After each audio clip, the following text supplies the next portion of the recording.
సమాజంలో 99% మంది యాక్సెప్ట్ చేసే విధానాల్ని వ్యతిరేకించేలాగా ఆలోచన మారడానికి పునాది ఎక్కడ పడింది? అంటే నా జీవితంలో నేను ఎదుర్కొన్న కష్టాలు, కన్నీళ్ళు, కుటుంబ నేపథ్యం. బాధలు ఎక్కువైన కొద్ది భగవంతుని మీద నమ్మకం పెరుగుతుంది కదా చాలా మందికి. మీకు ఎందుకు తగ్గింది? ఒక గర్భగుడి లోపల ఒక బీజేపీ నాయకుడు, ఒక ఏబీవీపీ నాయకుడు, ఒక పూజారి కలిసి వారం రోజుల పాటు రేప్ చేశాను. మనిషిని మనిషి చంపుతూ ఉన్నప్పుడు మంత్రాల మీద పరిశోధన చేయాలని ఎందుకు కొంతమంది సైంటిస్టులు ఇంట్రెస్ట్ చూపుతున్నారు? ఈ మృత్యుంజయ మంత్రం జపించడం వల్ల మనుషులు బతుకుతారు అనేది నిరూపితం కానంత వరకు మేము కొట్టిపడేస్తాం. నిరూపించబడ్డాకే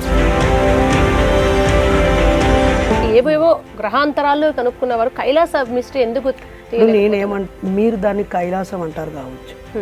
ఆ పదంలోనే తప్పు ఉంది. భూమి మీద హిమాలయ పర్వత శ్రేణి అంతే కదా. దానికి సైన్స్కి అతీతంగా జరుగుతున్నప్పుడు డౌట్ వస్తుంది కదా, అది ఏంటిది అని. సైన్స్కి అతీతంగా జరిగింది అని అనేది కూడా ఒక సైన్సే. ఈ మానవ వనరులు స్వయం శక్తిగా ఎదగకుండా దానివల్ల నమ్మకాలు పుట్టుకొచ్చాయి. దానివల్ల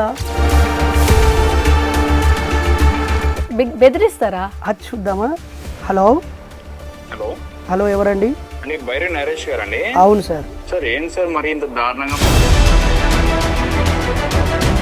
ఇంకా కుదురుకోలే అన్న సమస్య. ఆర్థికంగా నిలదొక్కున్నారా అన్న? ఏమంటే నేను బుచ్చగాని అనుకుంటున్నావా? నేను ధనవంతుని, నేను కోటీశ్వరుని. ఎస్ఎస్ ఒక గవర్నమెంట్ టీచరు, ₹1,00,000 శాలరీ ఆమెకి. ₹1,00,000 ఉన్నాయా? అరే నేను 2007లో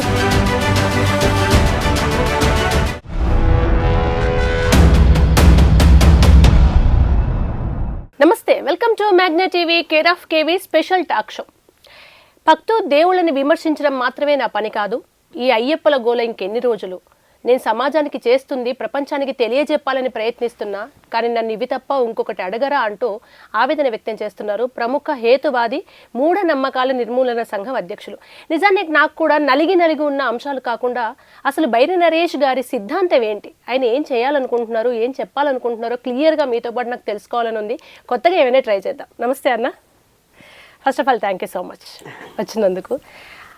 అన్న, అసలు మీరు సోకాల్డ్ సమాజంలో 99% మంది యాక్సెప్ట్ చేసే విధానాల్ని వ్యతిరేకించేలాగా ఆలోచన మారడానికి పునాది ఎక్కడ పడింది? అంటే నా జీవితంలో నేను ఎదుర్కొన్న కష్టాలు, కన్నీళ్ళు, కుటుంబ నేపథ్యం, సమస్యలు అవన్నీ నన్ను కొంచెం వాటికి కనెక్ట్ అయ్యి ఆలోచించిపోయేసాయి అంతే. అంటే ఇంట్లో మీరు చాలా ఇంటర్వ్యూస్లో చెప్పారు, రామాలయానికి పురోహితులు అందరూ భక్తిభావంతో ఉండేవాళ్ళు అని. బాధలు ఎక్కువైన కొద్ది భగవంతుని మీద నమ్మకం పెరుగుతుంది కదా చాలా మందికి. మీకు ఎందుకు తగ్గింది? మరీ ముఖ్యంగా నాన్న బాధల్లో కష్టాల్లో ఉన్నప్పుడు అమ్మని, నన్ను, 2 తమ్ముళ్ళని మన ఊర్లో ఉంచి చాలా కాలం మా పక్కూర్లోనే 15-20 కిలోమీటర్లు జమ్మికుంటలో మగ్గం వేసేవాడు. ఎప్పుడూ 10 రోజులకు ఒకసారి ఇంటికి వచ్చేవాడు నడుచుకుంటూ. తర్వాత కొంతకాలం తర్వాత ఇంకో 4 డబ్బులు ఎక్కువ వస్తాయని సిరిసిల్లకు వెళ్ళి అక్కడ బతికాడు. అప్పుడు 6 నెలలకు ఒకసారి వచ్చేవాడు. ఆ తర్వాత మళ్ళీ సోలాపూర్కు వెళ్ళాడు. అప్పుడు ఏడాదికి ఒకసారి దీపావళి నోముల పండుగకే వచ్చేవాడు. ఇంకా అక్కడ నుంచి గుజరాత్ సూరత్ ఉంటుంది, అక్కడికి వెళ్ళిపోయాడు. అప్పుడు ఇంకా 2 సంవత్సరాలకు ఒకసారి సమ్మక్క జాతరకే వచ్చేటోడు. ఇట్లా నాకు 17-18 ఏళ్ళు వచ్చే వరకు నాన్నని నేను ఒక 20 సార్లు 10 సార్లు చూసుంటాను అంతే. సో అప్పుడు అనిపించేది, అరే అందరూ దేవుళ్ళని మొక్కుతున్నారు, పూజలు చేస్తున్నారు, వాళ్ళ అమ్మ నాన్నతో కష్టమో సుఖమో బతుకుతున్నారు. మరి మా నాన్న వచ్చేదే పండగలకి, మా అమ్మ నిత్యం పూజ చేసే మనిషి. మా ఇంట్లోనే, మా ఊర్లో ఎవ్వరికీ లేకుండా మా ఇంట్లోనే వినాయకుడు ఉంటుంది. మా ఊర్లో అంటే ఒక ఆయన పెండ్యాల రామిరెడ్డి అనేట ఆయన, వాళ్ళకి కొడుకు పుడితే మొదటిసారిగా మా ఊర్లో వినాయక విగ్రహం పెట్టాడు. అంతకుముందు వినాయకుడు ఎవ్వరికి లేదు మా ఊర్లో. మా ఇంట్లోనే ఉండేది, మా కులదైవం లాగా మా ఇంట్లో వాళ్ళమే జరుపుకునే వాళ్ళం. నాకు మా తాతయ్య జంజరం వేసి ఎంకయ్య ఎంకయ్య ఏమల తాత కనక పళ్ళు కామ మొత్తం ఆ స్లోగన్స్ అన్నీ నాకు నోటెడ్ అనమాట. నాన్న వచ్చినప్పుడల్లా ఎల్లమ్మ తల్లికి, పోషమ్మ తల్లికి, పెద్ద దేవునికి, చిన్న దేవునికి, సమ్మక్కకు, సారక్కకు, ఏములాడకు, ఆడ బద్ది పోషమ్మకు, కొండగట్టుకు, ధర్మపురి, మా నాన్న పేరు ధర్మయ్య, ఓ ఇవన్నీ తిరిగి అంటే నాన్న డబ్బులు సంపాదించడము, రావడము, మా ముగ్గురిని మా అమ్మని తీసుకొని, ఇంకా మా అమ్మ నానమ్మ ఉంటుంది, వీళ్ళని తీసుకొని ఈ జాతరలన్నీ తిరిగి డబ్బులని ఖర్చు పెట్టుకొని మళ్ళీ వెళ్ళిపోవడం. అసలు మా నాన్న ఇంటికి ఎందుకు వస్తున్నాడు, ఏమన్నా ఆస్తులు సంపాదిస్తున్నామా, ఈ డబ్బులన్నీ దేవులకు పోతున్నాయి అనే ఫీలింగ్ కలిగింది నాకు. ఓకే. తర్వాత మా అమ్మ, మా ఆయన మంచిగా పోవాలి, ట్రైన్ ఎక్కి మంచిగా ఏ ట్రైన్ యాక్సిడెంట్ కావద్దు, అక్కడ మంచిగా పని దొరకాలి, మంచిగా పైసలు సంపాదించాలని మొక్కేది. కానీ ఈ పిచ్చిది మా ఆయన ఏడికి పోవద్దు, ఇక్కడనే పని దొరకాలి, మా ఆయన నాతోనే ఉండాలని మొక్కొచ్చు కదా. మా మధ్య ఈ ఘర్షణలు బాగా జరిగాయి. ఎప్పుడైనా అమ్మతో ఇవన్నీ అనేటవాళ్ళ? ఓ చాలా చిన్నప్పటి నుంచి, అరే నువ్వు అసలు నా కడుపులో చెడబుట్టినవరా అనేది. సో విమర్శ ఇంటి నుంచి స్టార్ట్ అయింది మీకు. అన్న ఇప్పుడు మీ నాన్న దూరం పోయి కనిపించకుండా ఉన్న కొద్దీ మీకు మంచి చేయాలనే కదా, భగవంతుడు కూడా దూరంగా ఉండి మంచి చేస్తున్నాడేమో అనుకోవచ్చు కదా. సంతోషం. ఈరోజు జనవరి 27వ తేదీ, నేను 26 జనవరి. దేశమంతా స్వేచ్ఛ, సమానత్వము, సౌభ్రాతృత్వము అనే అంశాల పునాదుల మీద గణతంత్ర ఉత్సవాన్ని 76వ వసంతం జరుపుకుంది. కానీ నిన్న సాయంత్రం 6 గంటలకి సూర్యాపేటలో ఒక బంటి అనే మాల పిల్లగాడిని గౌడ అమ్మాయిని పెళ్లి చేసుకున్నాడని, అక్కడ ఉండే పిల్లల మరి అనే ఊరు అమ్మాయిని పెళ్లి చేసుకున్నాడని ముఖం పచ్చడయ్యేలా కొట్టి చంపేసిళ్ళు. ఇంకా పత్రికల్లో మీ ఛానల్ దాకా ఈ న్యూస్ రాలేదు, నాకు ఈ విషయం నిన్ననే తెలిసింది. ఇప్పుడు మీ ముందు ఛానల్లో ఉన్నాను కాబట్టి ఈ విషయం ప్రస్తావిస్తున్నాను. మరి దేవుడు దూరం అయిపోయి ఏం చేస్తున్నట్టు? ఆ చంపిన గౌడన్నలు దేవుణ్ణి మొక్కని వాళ్ళ, ఈ పెళ్లి చేసుకున్న అతను మా నాస్తిక సంఘం నాయకుడా? మనిషిని మనిషి చంపుతూ ఉన్నప్పుడు, దేవుడి పేరు మీద చంపుతున్నప్పుడు, కులం పేరుతో చంపుతున్నప్పుడు దూరంగా ఉన్న దేవుడు ఏ గడ్డి పీకుతున్నాడు అని అడగడం తప్ప.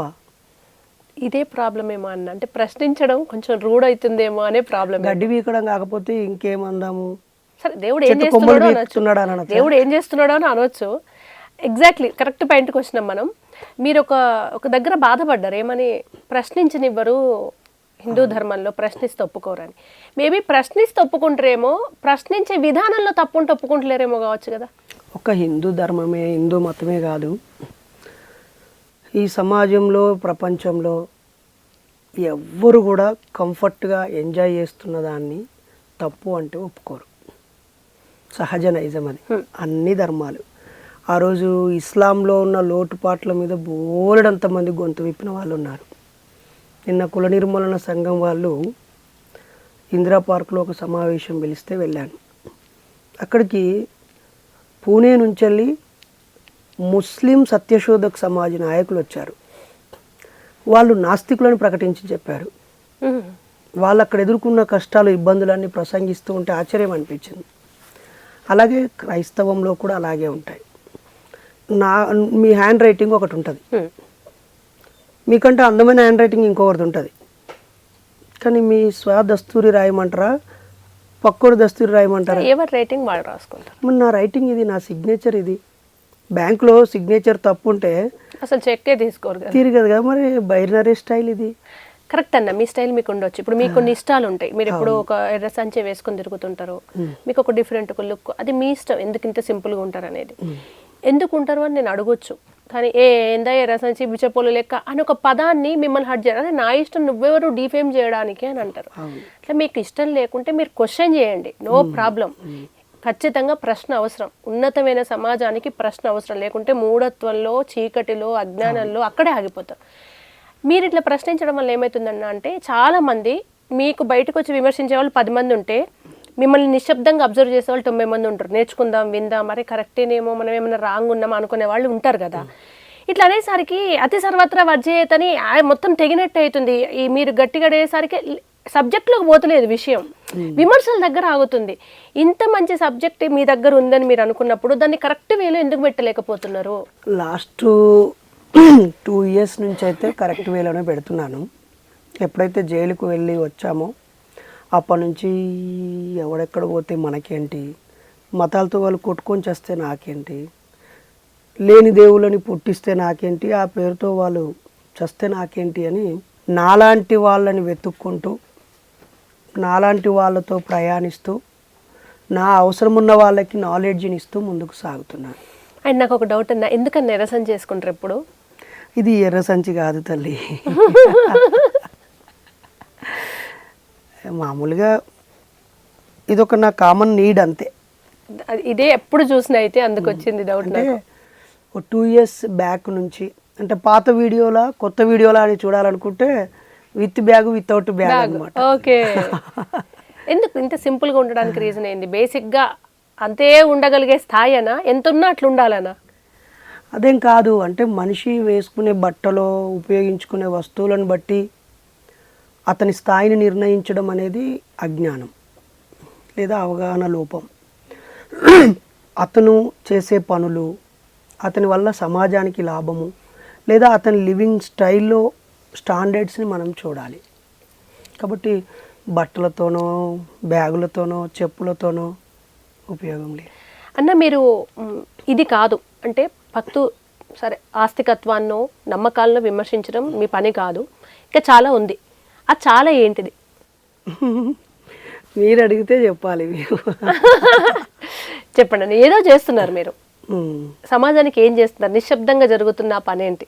ఈ నిశ్శబ్దాన్ని మళ్ళీ శబ్దం చేస్తే అదో చికాకు అయిపడుద్ది. ఏం పర్లేదన్న, ఎందుకంటే బైరి నరేష్ అంటే ఇందాక నేను ముందే చెప్పినట్టు భక్తు దేవీ దేవతల్ని విమర్శించడం కాకుండా మీరు డాక్టర్ బైరి నరేష్ చాలా చదువుకున్నారు, ఉన్నతమైన చదువు సంస్కారం కలిగిన వ్యక్తి. ఈ చదువును ఎక్కడ ఉపయోగిస్తున్నారు? ఏ కోణంలో సమాజానికి ఉపయోగం?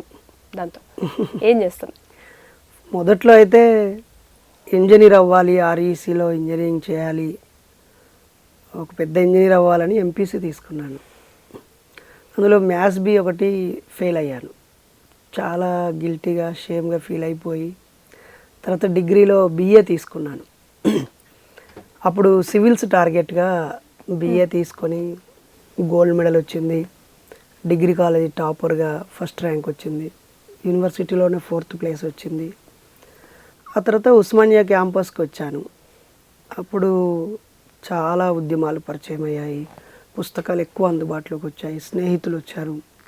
అప్పుడు విద్యార్థి ఉద్యమాన్ని స్టార్ట్ చేసినాం, సైంటిఫిక్ స్టూడెంట్స్ ఫెడరేషన్ అని. డాక్టర్ జయగోపాల్ గారు, వరప్రసాద్ గారు, సారయ్య గారు, మా మిత్రుడు నాగరాజు అని చార్వాక అంతా కలిసి ఒక విద్యార్థి ఉద్యమాన్ని స్టార్ట్ చేసాం. విద్యార్థి లోకంలో శాస్త్రీయ దృక్పథాన్ని పెంపొందించాలని. దానికి నేను ఫౌండర్ ప్రెసిడెంట్ని. సో ఒక 14 సంవత్సరాలు దానికి స్టేట్ ప్రెసిడెంట్గా 2018 వరకు సర్వీస్ ఇచ్చాను. చాలా రాష్ట్రాలు తిరిగాను, స్కూళ్ళు కాలేజీలు, సైంటిఫిక్ టెంపర్ని డెవలప్ చేయడం నా లక్ష్యంగా పెట్టుకున్నాను. అలా అన్నీ వదులుకొని సమాజ చైతన్యము, విజ్ఞాన ప్రచారము, మూఢనమ్మకాలపై చైతన్యం కలిగించడమే ఆశయంగా బతికాను. ఆ క్రమంలో నా ఉద్యమ పెళ్ళి జరిగింది. ఆ తర్వాత అవసరాల రీత్యా చదువుకోవాల్సి వచ్చింది. పిహెచ్డి కూడా నేను నా కోసం చదువుకోలేదు. అవసరాల రీత్యా అంటే మీ అవసరాల రీత్యా అయితే కాదు, ఎందుకంటే మీ ఏ అవసరాలు కూడా వెళ్ళట్లేదు అక్కడ. అవును, నేను చదువుకున్న చదువులు నా ఏ అవసరాల కోసం జరగలేదు. మొదట్లో యూనివర్సిటీకి వచ్చింది మాత్రం సివిల్స్ కోసం వచ్చాను. తర్వాత ఉద్యమాల వైపు వెళ్ళిపోయాక అది కొద్ది దూరం ప్రయాణించి చివరి మెట్టు దగ్గర ఆగిపోయింది. ఆ తర్వాత ఎంఎస్సి సైకాలజీ చేశాను. ఎందుకంటే మూఢనమ్మకాల రిలేటెడ్గా ప్రజల్ని ఆలోచింపజేయాలంటే సైకాలజీ చదువుకోవాలని, అది నాకు బాగా ఉపయోగపడింది. తర్వాత సైకాలజిస్ట్గా స్కూల్స్ కాలేజెస్కి వెళ్తూ చాలా సెమినార్స్ ఇచ్చేవాడిని. అడాలసెంట్ ఏజ్లో వచ్చేటువంటి temptations, attractions, opposite sex attraction, opposite gender attraction, తర్వాత సూసైడ్ టెండెన్సీ, మెమొరీ టిప్స్, చాలా కొన్ని 100 పుస్తకాలు చదివి 1000 ప్రసంగాలు ఇచ్చాను. అప్పుడు ప్రజ్ఞ, ప్రశ్నిద్దాం జ్ఞానం పొందుదాం, జ్ఞ ప్రజ్ఞ సెంటర్ ఫర్ సోషల్ చేంజ్ అని ఒక సెంటర్ పెట్టాను. పెట్టి చాలా సర్వీస్ ఇచ్చాము. ఆ తర్వాత 2 years counselling and guidance diploma కూడా చేశాము, ఎందుకంటే ఫ్యామిలీ కౌన్సిలింగ్స్ అవసరమైనాయి. అలా అది అయిపోయిన తర్వాత స్కూల్స్లోకి వెళ్ళినప్పుడు ఎంఏ, ఎంఎస్సి, పీజీడీజీసీ కంటే బీఈడి అనేది చాలా ముఖ్యం. అప్పుడు ఎక్కువ టీచర్ పోస్టులు పడ్డాయి. ఇంకా ఈ తిరగడం కాకుండా ఒక స్కూల్లో టీచర్ అవుతే అని చెప్పేసి బీఈడి చేశాం. అది అయిపోయిన తర్వాత ఉద్యమాలు జరుగుతున్నప్పుడు ఏదో ఒక యూనివర్సిటీలో ఉండాలని చెప్పి 2009-10 టైంలో కాకతీయ యూనివర్సిటీలో ఎంహెచ్ఆర్ఎం క్యాంపస్ సీట్ కొట్టి అక్కడ ఉద్యమాలు చేశాం. ఉద్యమాల కోసం చదువు. అది చేస్తూ కూడా చాలా సర్వీస్ ఇచ్చాం. అది అయిపోయిన తర్వాత ఉస్మానియా యూనివర్సిటీలో పిహెచ్డి జాయిన్ అయ్యాం. పిహెచ్డి సబ్జెక్ట్ అంటే రీసెర్చ్ చేసిన నాది పబ్లిక్ అడ్మినిస్ట్రేషన్. యాక్చువల్లీ బేసికల్గా నా వర్క్ అంతా సైకాలజీ డిపార్ట్మెంట్, కానీ రిజిస్ట్రేషన్ అయింది పబ్లిక్ అడ్మినిస్ట్రేషన్. ఉన్నత విద్యాశాఖ మండలి చైర్మన్ ప్రొఫెసర్ ఆర్ లింబాద్రి గారు నా గైడ్. చాలా పెద్ద గైడ్, చాలా మంచి గైడ్. సో అది ఒక 7-8 యూనివర్సిటీలో అన్ని థీసిస్ని నేను వెరిఫై చేశాను. నా రిలవెంట్గా ఒక్కటి కూడా లేదు. మూఢనమ్మకాల ప్రభావం పరిపాలన మీద ఎలా ఉంటుంది, ఓకే, పరిపాలన మీద, ప్రజల మీద కూడా కాదు, పరిపాలన మీద ఎలా ఉంటుంది అనే అంశం మీద చేసి మంచి థీసిస్ వచ్చింది. ప్లాగరిజం టెస్ట్ చేస్తే <1% అని వచ్చింది. అప్పుడే అన్నాడు అక్కడ 99 మార్క్స్ వచ్చినాయా నీకు, ఇందులో you are the first ranker అన్నాడు. ఇందులో ర్యాంకులు ఏముంటాయి సార్, పిహెచ్డి అవార్డు అయితే చాలు అని చెప్తే లేదు, 1100-1200 థీసిస్ వచ్చినాయి. 5%, 10% రకరకాల చోటు నుంచి సోర్సెస్ కాపీ ఉంటుంది, నీది 99% ప్యూర్. ఇంతవరకు దీని మీద ఎవరు చేయలేరు కదా, చేయలేదు. అలా అది ఈ ధిక్కారం ఇబ్బందులకు గురి చేసి ఉంటది కదా మిమ్మల్ని. అంటే సోకాల్ జనాలకు తెలిసిందేమో ఆఫ్టర్ అయ్యప్ప ఎపిసోడ్, కానీ బిఫోర్ అయ్యప్ప ఎపిసోడ్ కూడా ఏం చిన్నదై ఉండదు. ఎందుకంటే అందరూ నమ్ముతుంటారు, వాళ్ళు ఇష్టపడే దైవాన్ని కాదు అసలు దేవుడు లేడు అని వాళ్ళ పునాదుల్ని కదుపుతున్నప్పుడు ఎదురయ్యే విమర్శలు. ఒకసారి నిర్మల్ జిల్లా ఖానాపూర్ పక్కన ఉమ్రి అనే ఊరికి వెళ్ళాం. ఫారెస్ట్, అదొక డిఫరెంట్ విలేజ్, నడుచుకుంటూ వెళ్ళాలి ఆడికి. మేము గుడి ముందే మూఢనమ్మకాల మీద మొత్తం కార్యక్రమం చేసాం. మమ్మల్ని ఇబ్బంది పెట్టాలని గుడి లోపల వేసి తాళం వేశారు. ఓహో, పోనీ ఆ రకంగా గుడిలో ఉన్నారు మీరు. ఎందుకు, నేను చాలాసార్లు గుడికి వెళ్తాను, చూస్తాను, గౌరవిస్తాను, గమనిస్తాను. అంటే అవమానించడం కోసమో కించపరచడం కోసమో వెళ్ళను, పరిశీలించడానికి వెళ్తాను. వెరీ రీసెంట్ నేను చాముండి టెంపుల్కి వెళ్ళాను. ఓకే, ఎక్కడ? కర్ణాటక. ఓ విచిత్రం ఏంటంటే అక్కడ ఆలయం, మధుర మీనాక్షి దేవాలయం కూడా వెళ్ళాను. మధుర మీనాక్షి టెంపుల్ ఇక్కడ ఉంటుంది. అక్కడ ఉన్నటువంటి ఆ జిల్లా హెడ్ క్వార్టర్లో ఉన్న పెద్ద బస్ స్టాండ్ పేరు పెరియార్ బస్ స్టాండ్. ఇంకా అక్కడంతా పెరియార్ ప్రభావం ఎక్కువ కదా, తమిళనాడు అంతా. అంటే ఇక్కడ పెద్ద దైవస్థానము, ఆ పక్కన దేవుడు లేడని చెప్పిన మహనీయుడి పేరుతో బస్ స్టాండ్. అంటే వైవిధ్యం ఉంటుంది. గుళ్ళ ముందు ఆయన పెరియార్ విగ్రహాలు కూడా ఉన్నాయి కదా. అవును, అంతెందుకు వైకోం దేవాలయం ముందు కూడా ఉంటది కేరళలో. ఇప్పుడు అది ట్రెండింగ్ లో ఉంది, విమర్శలు వస్తున్నాయి. గుళ్ళే లేవన్న వ్యక్తి విగ్రహాలు గుళ్ళ ముందు ఎందుకు తీయాలన్న వాదన తెర మీదకి వచ్చింది. అది నడుస్తుంది ఒకవైపు మళ్ళా.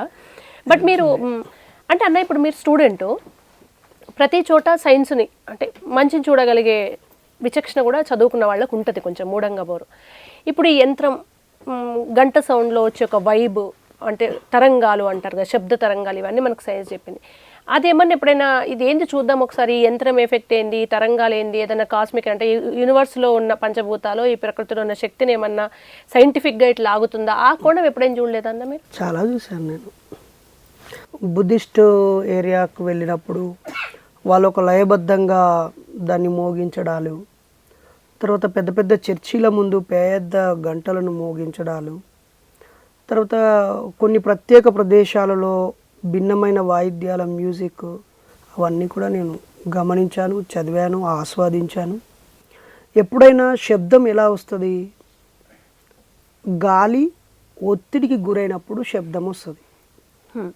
ఒక వెదురు బొంగులో ఒక్కొక్క కన్నాన్ని మూసినప్పుడు ఒక్కో రకమైన శబ్దం వస్తుంది. దాన్ని ఆ శబ్దం రావడానికి కావలసిన విధంగా గాలి ఒత్తిడికి గురైందని అర్థం చేసుకుంటే సరిపోతుంది కదా. అని వస్తుంది, దయ్యమే శబ్దం చేస్తుంది, ఈడ ఆడపిల్ల వస్తుంది పట్టిలతో గజ్గల్ గల్గల్ అంటుంది అని. ఈ పిచ్చి నమ్మకాల వల్ల హాస్టళ్ళు ఖాళీ అయిపోతున్నాయి కదా. ఈ పిచ్చి నమ్మకాల వల్ల రాత్రిళ్ళు ఎవరైనా ప్రజలు బయటికి వెళ్ళాలంటే భయపడుతున్నారు కదా. అంటే అది వేరే సబ్జెక్ట్ అన్న. అంటే ఈ సౌండ్ మీరు అన్నట్టు శబ్దము మ్యూజిక్ అనుకోండి, ఆస్వాదిద్దాం, ఒక పాట వస్తుంది, లేదా ఒక హెచ్చరిక గంట వస్తుంది, లేదా కార్మికులకు ఒక సైరన్ వస్తుంది, లేదా గుడి ముందు ఒక రకమైనటువంటి ధ్వజస్తంభం మీద సౌండ్ వస్తుంది, లేకపోతే గంట గంటకు మత్తయి సువార్త 11వ అధ్యాయం 12వ వచనం గంట గంటకు క్రైస్తవ చర్చిల మీద కూడా సౌండ్ వస్తుంది. మసీదుకు టైం అవుతుంది రండి, ఏ దేవుడు లేడు, మన అల్లా ఒక్కడే దేవుడు రండి అని చెప్పేసి నమాజ్ కూడా పిలుపుని వస్తుంది కదా. శబ్దాల్లో ఏముండదు. ఆ శబ్దం ఏర్పడడానికి కారణం ఉంటుంది, ఆ శబ్దం ఫలితం ఉంటుంది. కొన్ని శబ్దాలని కుక్కలు, ఏనుగులు లాంటివి గుర్తించగలవు, కొన్ని శబ్దాలని కొన్ని రకాల జీవరాశులే ముందుగా గుర్తించగలవు. ఇప్పుడు మనకి ఒకటి ఉందన్న, మీరు ఫ్లూట్లో వాయువు కొంచెం ఒత్తిడికి లోనైనప్పుడు వస్తుంది, కానీ బయటకు అవుట్పుట్ వచ్చే ఒక మ్యూజిక్ అనేది మనకి ఒక మంచి మూడు డిస్టర్బ్ అయిన మూడ్ని ఒక సెట్ చేయడం, ఇదైతే మనం ఫీల్ అవుతాం కదా. ఏదో ఫిలిప్పీన్ రాజు అంట, ఆయన పేరు నాకు గుర్తులేదు, సారీ, మొత్తం తన రాజ్యం అంతా కాలిపోతూ ఉంటే ఈడు పిడలు వాయించుకుంటూ ఉన్నాడంట. అంటే ఏం చేసేది లేదు కాబట్టి వాయించుకోవడం అంటది. ఒకటి ఆల్బర్ట్ ఐన్స్టీన్ స్టోరీ కూడా ఉంటుంది. ఆయన పర్సనల్ ల్యాబ్ అంతా కాలిపోతూ ఉంటే, సార్ మీ ల్యాబ్ కాలిపోతుంది, ఏం సంగతి, ఎలా ఫీల్ అవుతున్నారంటే, ఒకసారి మా ఆవిడని పిలవండియా, చాలాసార్లు నీ ల్యాబ్ కాలిపోను, నువ్వు ఎప్పుడు అక్కడే ఉంటావని అన్నది, కనీసం ఆమెను చూసి సంతోషిస్తుంది, ఆమెను పిలవండి అన్నారంట. అదేంటి అట్లా అంటున్నారంటే, కాలిపోతున్నది నా శ్రమ మాత్రమే, నా ఆలోచన కాదు. నేను ఇప్పుడు ఇది నిర్మించుకోవడానికి 25 ఏళ్ళు పట్టవచ్చు, నేను 2-3 ఏళ్ళలోనే నిర్మించుకుంటాను అంటాడు. కాబట్టి మ్యూజిక్ అని అన్నప్పుడు దానితో ఏ మూఢనమ్మకాన్ని ముడిపెట్టినా నేను వ్యతిరేకిస్తాను. మీరు వ్యతిరేకించండి, అది వేరు. బట్ ఇప్పుడు డాక్టర్లు కూడా మ్యూజిక్ థెరపీతో కొన్ని వ్యాధులను ఏం చేయొచ్చు అంటున్నారు, అది మీరు ఏకీభవిస్తారా? సైన్సే కదా. నేను నిరూపించబడిన దేన్నైనా అంగీకరిస్తాను. అది నిరూపించబడిందని డాక్టర్లు అంటున్నారు. పేషెంట్స్లో కొంచెం మార్పు వస్తుంది అన్ని టెస్టులు చేస్తుంటారు.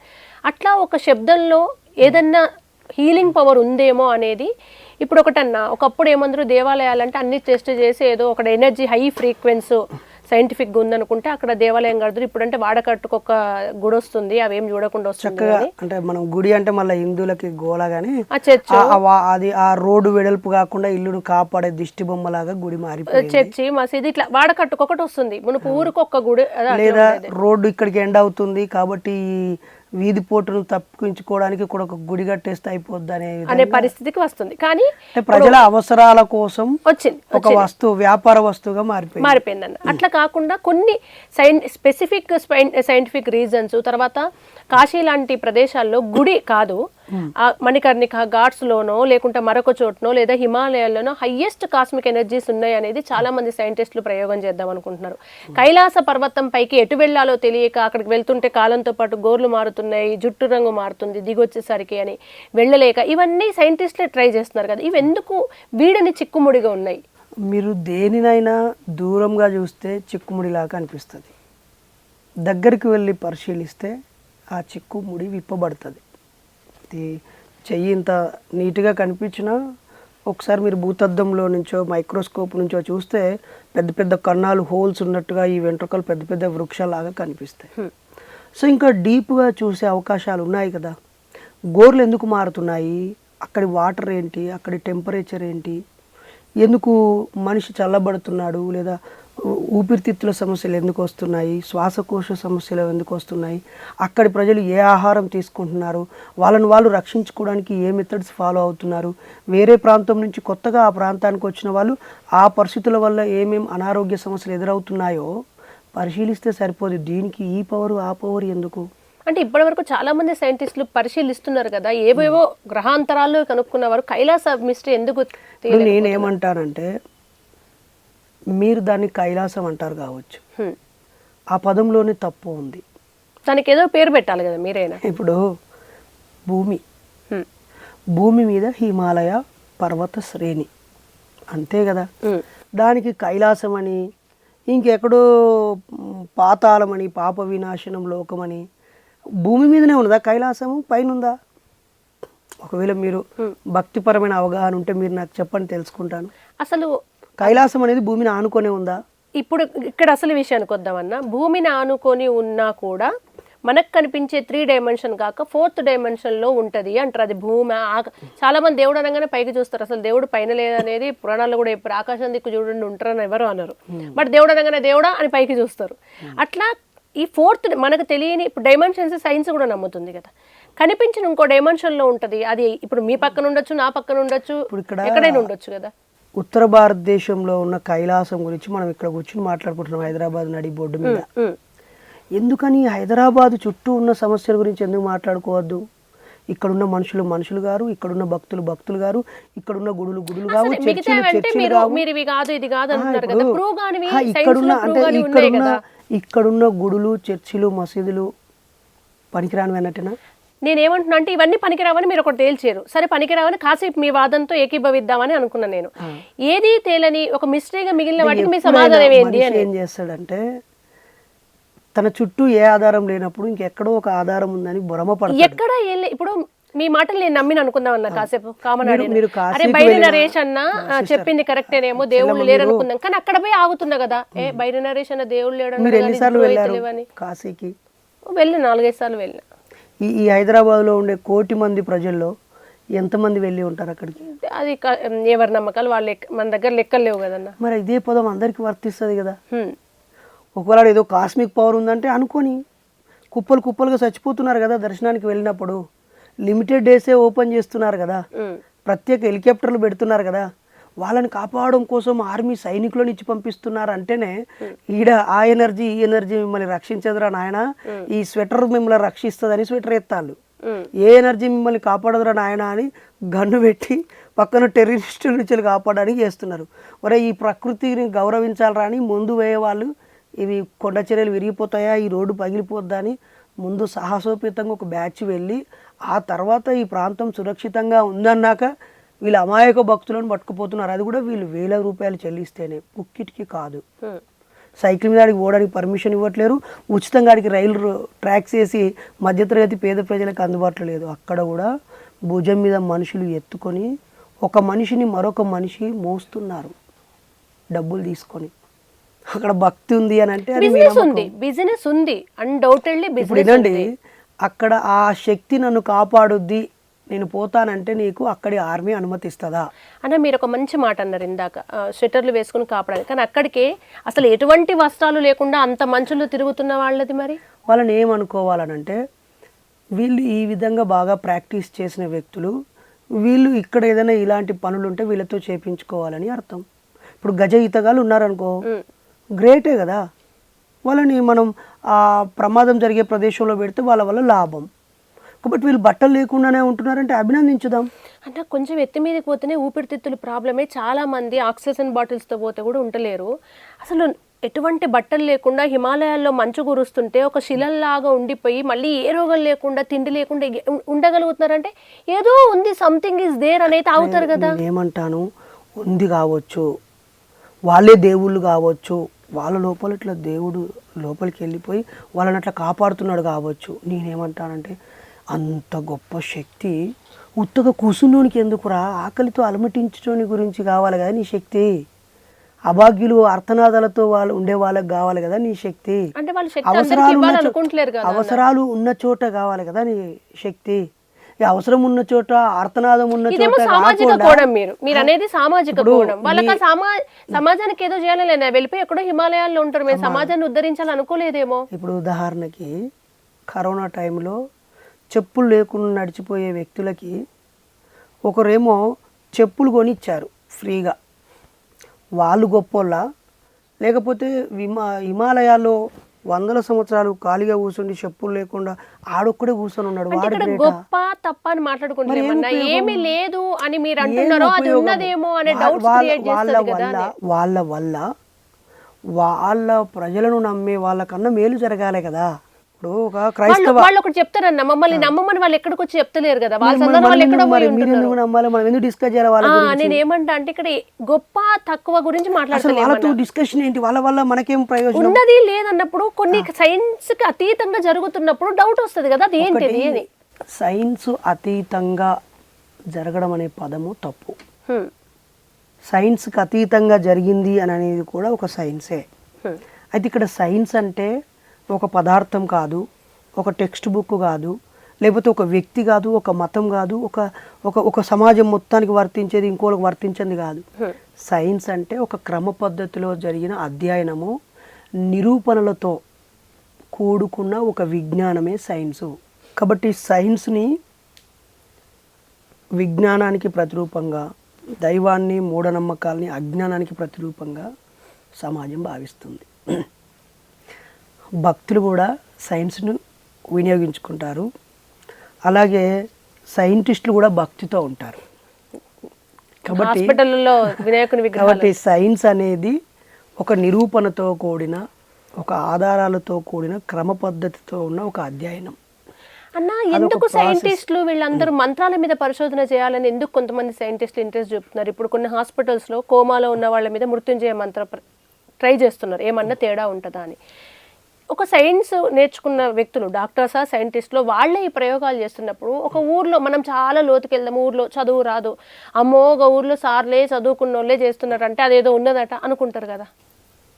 ఎట్లా ఇప్పుడు వీళ్ళే ఇవి ప్రయోగాలు చేసినప్పుడు ఎట్లా సమర్థించగలుగుతామన్నా? ఇప్పుడు నిన్న క్షుద్ర పూజల ప్రక్రియ ఒకటి జరిగింది. ఎక్కడ?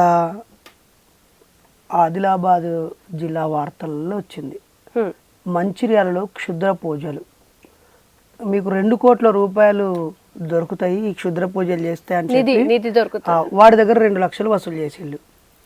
ప్రజలు నాకు 2 కోట్లు వస్తాయి అని అనుకున్నాక, ఇప్పుడు అతను ఒక ఆయన వచ్చి నువ్వే నా దగ్గరకు వచ్చి నరేష్ గారు మీకు 2 కోట్లు దొరుకుతాయి అని అన్నప్పుడు నాకేది చెప్పాలి? నువ్వు 2 కోట్లు నువ్వే తీసుకోవచ్చు కదా.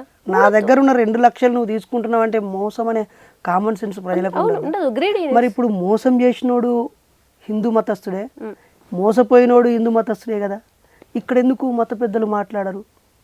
ఖచ్చితంగా ఇది విమర్శించాల్సిన అవసరం ఉన్న విషయమే. రెండోది, ఇతని పేరు పెరియార్ ఈవి రామస్వామి. 100 సంవత్సరాల క్రితము కేరళలో ఉన్నటువంటి ఒక దేవాలయం ముందు నుంచి మనుషులు నడవడం కోసం పోరాటం చేసింది ఈయన. ఆ పోరాటం చేస్తున్నప్పుడు ట్రావెన్కోర్ సంస్థానపు మహారాణి ఇతను చచ్చిపోవాలని శత్రు సంహార యాగం చేసిళ్ళు. మొత్తం 116 మంది పూజారులు కలిసి. రాజు చచ్చిపోయాడు. మరి శత్రు సంహార యాగం ద్వారా శత్రువు చచ్చిపోలే, రాజు చచ్చిపోయాడు. ఈ మృత్యుంజయ మంత్రం జపించడం వల్ల మనుషులు బతుకుతారు అనేది నిరూపితం కానంత వరకు మేము కొట్టిపడేస్తాం. ప్రయోగాలు అయితే జరుగుతున్నాయి, నిరూపితం కానంత వరకు కొట్టిపడేస్తాం. నిరూపించబడ్డాకే మేము కూడా నమ్మడానికి సిద్ధంగా ఉంటాం. మరి ఇప్పుడు ఇది 2025 సంవత్సరం. మనకు చరిత్ర తెలిసిందైతే గట్టిగా 3-4 వేల సంవత్సరాలు. ఇక్కడ ఎక్కడైనా ఒక్క మనిషి అయినా ఆ మంత్రం వల్ల బతికినట్టుగా ఉందా?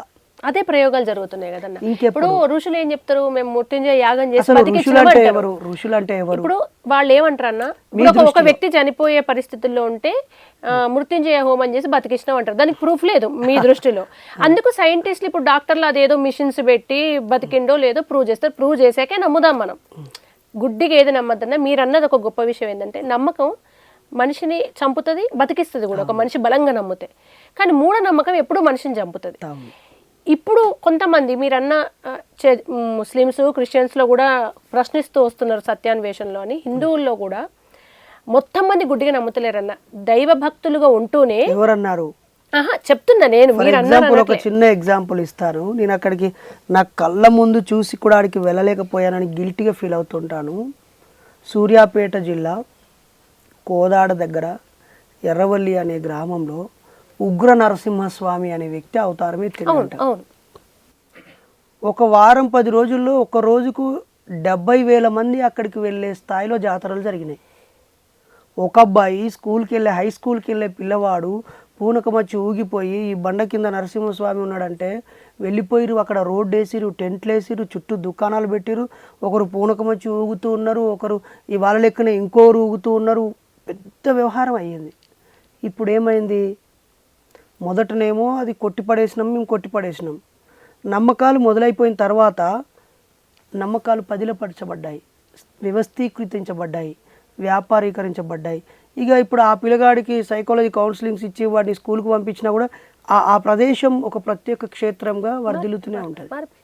దీన్ని సైన్స్ అండ్ టెక్నాలజీ డిపార్ట్మెంట్ కానీ, మానవ వనరుల శాఖ కానీ, లేకపోతే విద్యాశాఖ కానీ, లేదా రాజ్యాంగంలో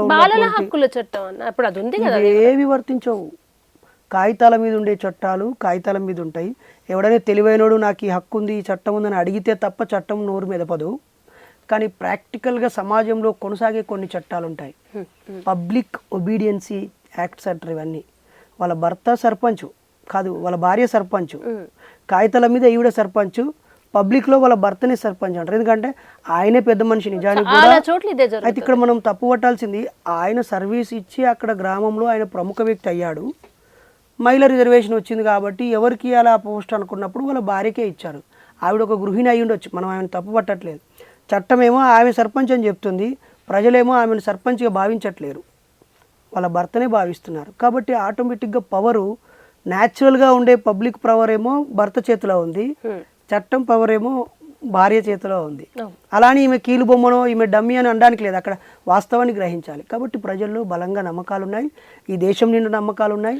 ఈ నమ్మకాల వల్ల ఏదైనా ఒకటి పేరుకుపోయిన తర్వాత పేరుకపోయినంత సులువు కాదు, తరతరాలుగా పేరుకపోయిన దాన్ని క్లీన్ చేయడం అంత సులువు కాదు. ఇది కొన్ని వేల ఎందుకు కాదురా, కానీ వేల ఏళ్ళ నుంచి వచ్చింది. చాలా సంవత్సరాలు కొంతమంది బుర్రకి మదమెక్కిన బుర్రంతో ఉన్నటువంటి బలుపెక్కిన వ్యక్తుల చేతుల్లో మీడియాలు కెమెరాలు ఉండేవి. అవి తిమ్మిని బమ్మిగా, బమ్మిని తిమ్మిగా, దొంగను గొప్పవాడిగా, గొప్పవాడిని దొంగగా వాళ్ళు చూపించిన వాళ్ళే ప్రముఖులుగా చేసి సమాజం మొత్తాన్ని భ్రష్టు పట్టించి మీడియాని వాళ్ళ కాళ్ళ కిందలు పెట్టుకొని ఇట్లా కబంధ హస్తాల్లో బంధించారు. ఈరోజు ఒక ఫోన్ వచ్చింది, నా ఒపీనియన్ నేను ఇలా తీసుకుని అలా పడేస్తే ఇన్స్టాగ్రామ్లో లేదా యూట్యూబ్ ట్విట్టర్లో మీరు మార్పే తీసుకురావడం, మీరేమో దేవుడు లేడంటారు, ఖరాఖండిగా లేరంటారు, ఆ సిద్ధాంతానికి ఉన్నారు.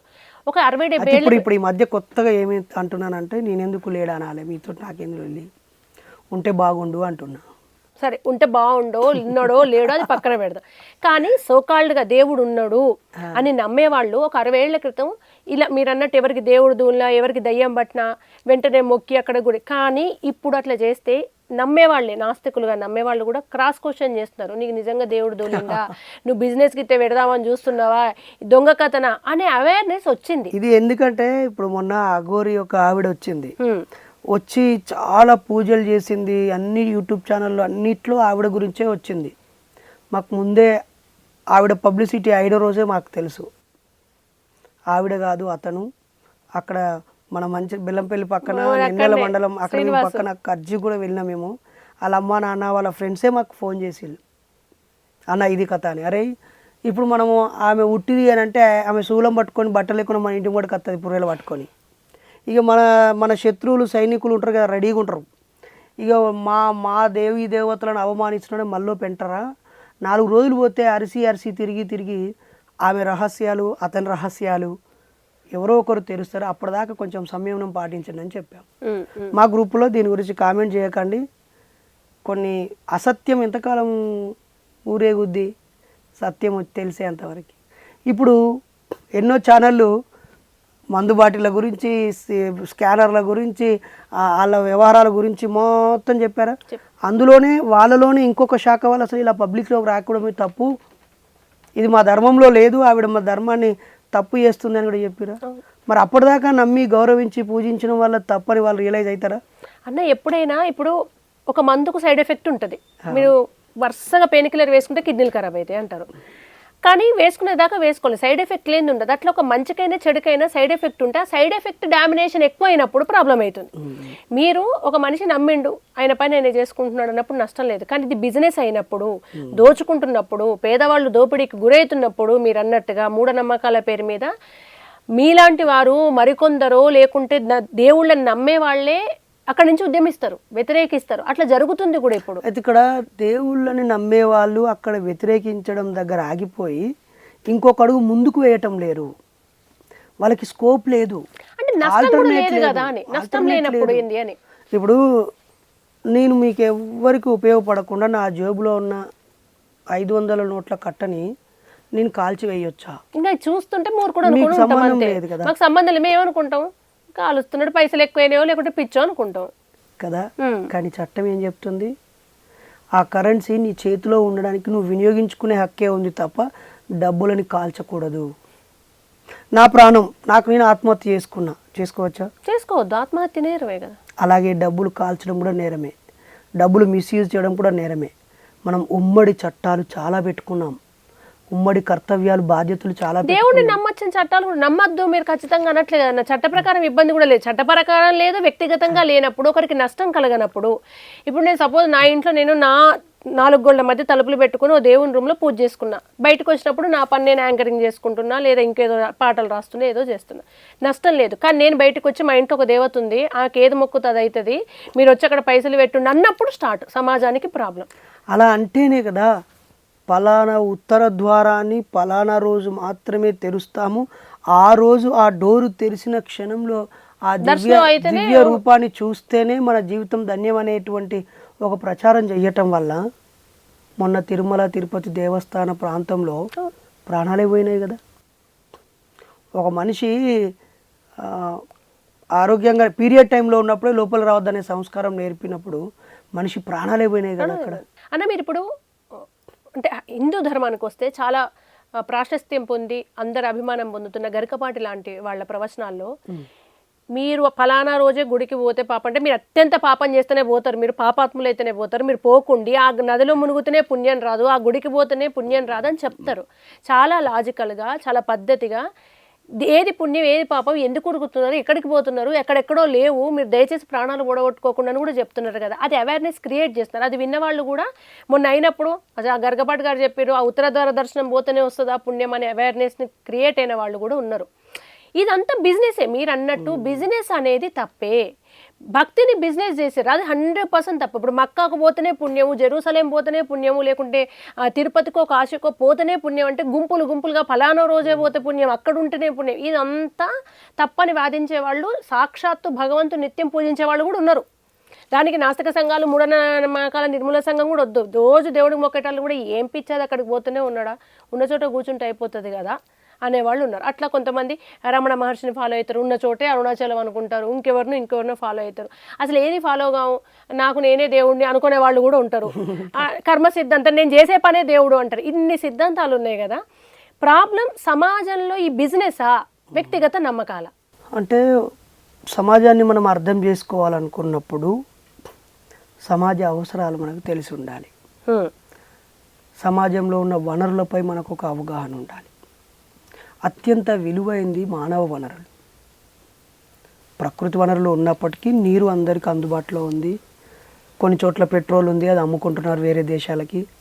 కొన్ని చోట్ల విలువైన ఖనిజాలు ఉన్నాయి, కొన్ని చోట్ల బంగారం ఉంది, కొన్ని చోట్ల వజ్రాలు దొరుకుతాయి. కానీ మానవ వనరులు ఎంత విలువైనవి. ఈ మానవ వనరులు స్వయం శక్తిగా ఎదగకుండా, స్వేచ్ఛగా ఆలోచించకుండా, మానసిక బానిసత్వం వైపు ఒక అతీత శక్తి ఉంది, ఒక అతీత వ్యక్తి ఉన్నాడు, ఇప్పుడున్న ఈ భూమి, ఈ ప్రకృతి, పర్యావరణము, అమ్మ, అన్న, తమ్ముడు, చెల్లె, స్నేహితులు, మన ఈ సమాజం అనేది కాకుండా ఇంకేదో అతీతమైన సమాజం ఉంది అనే భ్రమల చుట్టూ బతకడం వల్ల మానవ వనరులన్నీ బలహీనమైపోతున్నాయి. తమలో ఉన్న తమ శక్తిని వాళ్ళు వెలికి తీసుకొని స్వతంత్రంగా బతకకుండా ఆధారపడే బతికే స్వభావానికి దిగజారుతున్నారు. దానివల్ల నమ్మకాలు పుట్టుకొచ్చాయి, దానివల్ల భయాలు పుట్టుకొచ్చాయి. ఎప్పుడైతే నమ్మకాలు భయాలు వచ్చాయో ఈ రెండింటిని ఆసరాగా చేసుకొని మనుషులని ఎన్ని రకాలుగా ఆమె మగపిల్లలు అసలు పిల్లలు పుట్టట్లేదు అని అంటే గుడిలోకి వచ్చి లోపల పూజ అంటాడు. ఎంతోమంది ఆడపిల్లలు అరే నన్ను వాడు మానభంగం చేస్తున్నారా దుర్మార్గుడు అని చెప్పిన బోలని గిన్ని కేసులు మనం చూపించగలం. ఇంకొకరు ఈమె హిస్టరీ ఉంది, 3 రోజుల పాటు ఈమె బయట కూర్చోవాలంటే ఆదిలాబాద్లో పాము కాటు వేసి చచ్చిపోయింది ఆవిడ. నిన్నటికి నిన్న నువ్వు ఈ కోడిని అమాంతం మింగితేనే నీకున్న అది పోతుంది అని అంటే వాడు కొడుకు ఆరోగ్యం బాగుపడాలని వీడు కోడిని మింగితే గొంతులో ఎముక ఇరుక్కుపోయి వాడు చచ్చిపోయాడు. 1, 2 కాదు, కొన్ని వందల ఇన్సిడెంట్స్ సభ్య సమాజాన్ని ప్రతిబింబిస్తున్నాయి. ఇవన్నీ పోగొట్టడం కోసం ఎవరో ఒకరు పనిచేయాలి కదా. వాటంతటా వాళ్ళే మారిపోతారంటే మీరు అనుకుంటారేమో నేను ఏం చేయకున్నా మారేటోడు మారతాడు, గరికపాటి మాటలు విని మారేటోడు మారతాడు, లేదా అడిగి పోయి సిగ్గొచ్చినాక వాడే మారతాడు, ఇడికి పోయి జెరూసలేం పోయి డబ్బులని గుళ్ళ అయినాక ఆడే మారతాడు, లేకపోతే ఆ పాస్టర్ మోసం చేసినాక ఆడే మారతాడు అని అనుకుంటే మేము అలా అనుకోలేము కదా. స్పందించే గుణం ఉంటుంది కదా. అర్థమైంది. సామాజిక స్పృహతో మీరు ఒక మాట అన్నారు, డిపెండ్ అవుతున్నాడు శక్తివంతుడైన ఒక మనిషి అని. రాకెట్లను మనం ఉపగ్రహాలు అక్కడెక్కడికో పంపిస్తున్నామన్న అటువంటి సైంటిస్టులు చాలా మేధస్సుతో కొన్ని సంవత్సరాల ప్రయోగం, సో వాళ్ళ శక్తి మీద వాళ్ళ నమ్మకం ఉన్నారు, సమాజానికి కాదు మొత్తం దేశానికి ఉపయోగపడుతున్నారు. కానీ లాస్ట్కు కొబ్బరికాయ కొట్టే రాకెట్ వదులుతున్నారు. అట్లా అని నమ్మకం ఉందని వాళ్ళు బలహీనులనేమో బలవంతులని కోరతలేరు.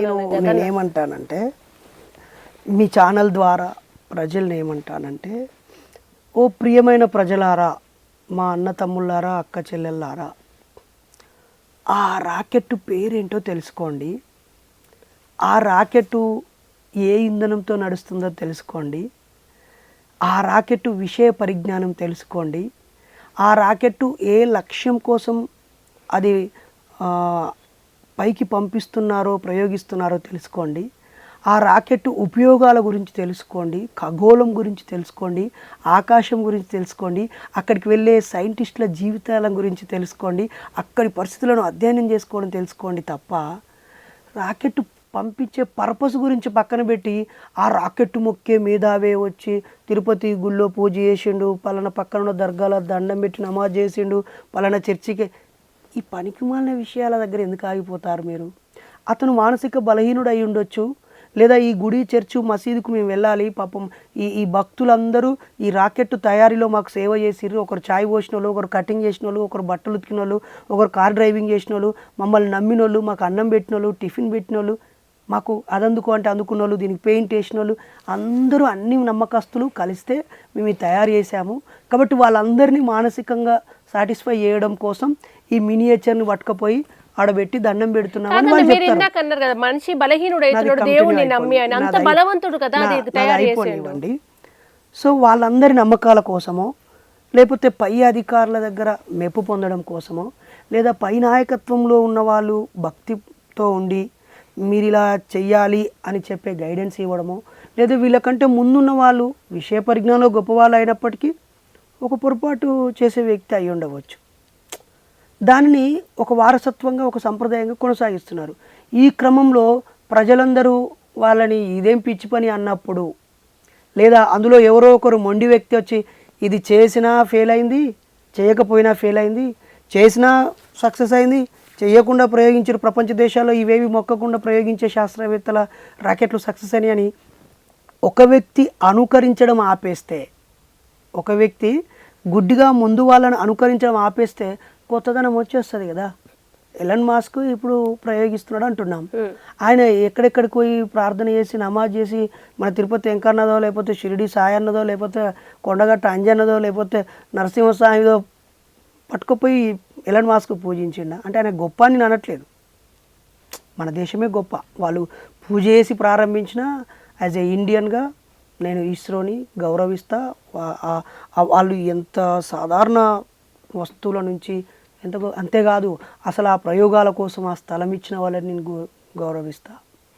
అన్న ఇక్కడ ఏమైందంటే వాళ్ళని చూసి మిగతా వాళ్ళు ఫాలో అవుతారో ఫాలో గారో ఇక తర్వాత సంగతి అన్న, అయ్యేటాళ్ళు అవుతారు, విమర్శించే వాళ్ళు విమర్శిస్తారు. కానీ దేవుడు అనే ఒక విషయాన్ని నమ్ముకుంటే మానసికంగా బలహీనలు అవుతారు. అంటే ఎంతోమంది ఐఏఎస్లు, ఐపీఎస్లు, జవాన్లు, మేజర్లు, సైంటిస్టులు, ఇంజనీర్లు, దేశం కోసం సర్వశక్తుల్ని నాలెడ్జ్ని ఒడ్డిన వాళ్ళు కూడా ఎక్కడ మానసికంగా బలహీనం కాకుండా వాళ్ళు సమాజానికి చేయాల్సిన కాంట్రిబ్యూషన్ అంతా దేవుడిని నమ్ముతూనే చేశారు, ఎటువంటి నష్టం లేకుండా. మీరు అన్నట్టుగా అంత బలహీనులు కాలే కదా. ఇక్కడ మా బాధ ఒక ఐఏఎస్ అయిన వ్యక్తో, ఐపీఎస్ అయిన వ్యక్తో, ఆర్మీలో సోల్జర్గా మన దేశాన్ని కాపాడుతున్న ప్రాణం ఇవ్వడానికి సిద్ధపడ్డ వ్యక్తి కూడా జై శ్రీరామ్ అంటాడు. ప్రాణం ఇవ్వడానికి సిద్ధపడి యుద్ధ రంగంలో ప్రాణం పోగొట్టే ఒక ముస్లిం అయినా కూడా అక్కడికక్కడ నమాజ్ చేసుకున్న మాకు వాళ్ళ భక్తితో కానీ వాళ్ళ జై శ్రీరామ్తో కానీ మాకు అభ్యంతరం లేదు. ప్రాణం ఇవ్వడానికి సిద్ధపడ్డ సైనికులు కదా. అలాగే ఐఏఎస్లు, ఐపీఎస్లు, పెద్ద పెద్ద సైంటిస్టులు వాళ్ళ కాంట్రిబ్యూషన్ గొప్పదే. జ్ఞానాన్ని భక్తిని మిక్స్ చేసి భక్తిని కూడా యాక్సెప్ట్ చేయండి అనడాన్ని వ్యతిరేకిస్తున్నాను. అంటే ఇది ప్రజల లోపం అనుకోవచ్చు అని. ఇప్పుడు ఒక దశలో సతీసాగమనం మూఢనమ్మకం వచ్చింది, మీరు నిప్పులోకి దూకమనంగానే దానికి ముందే 5000 సంవత్సరాల క్రితం మహాభారతం అన్నకొట్టి వస్తే దూకేటాళ్ళు ఏమన్నా 5000 సంవత్సరాల క్రితం అంతా కృష్ణుడు స్టోరీ అని చెప్తుంటారు కదా.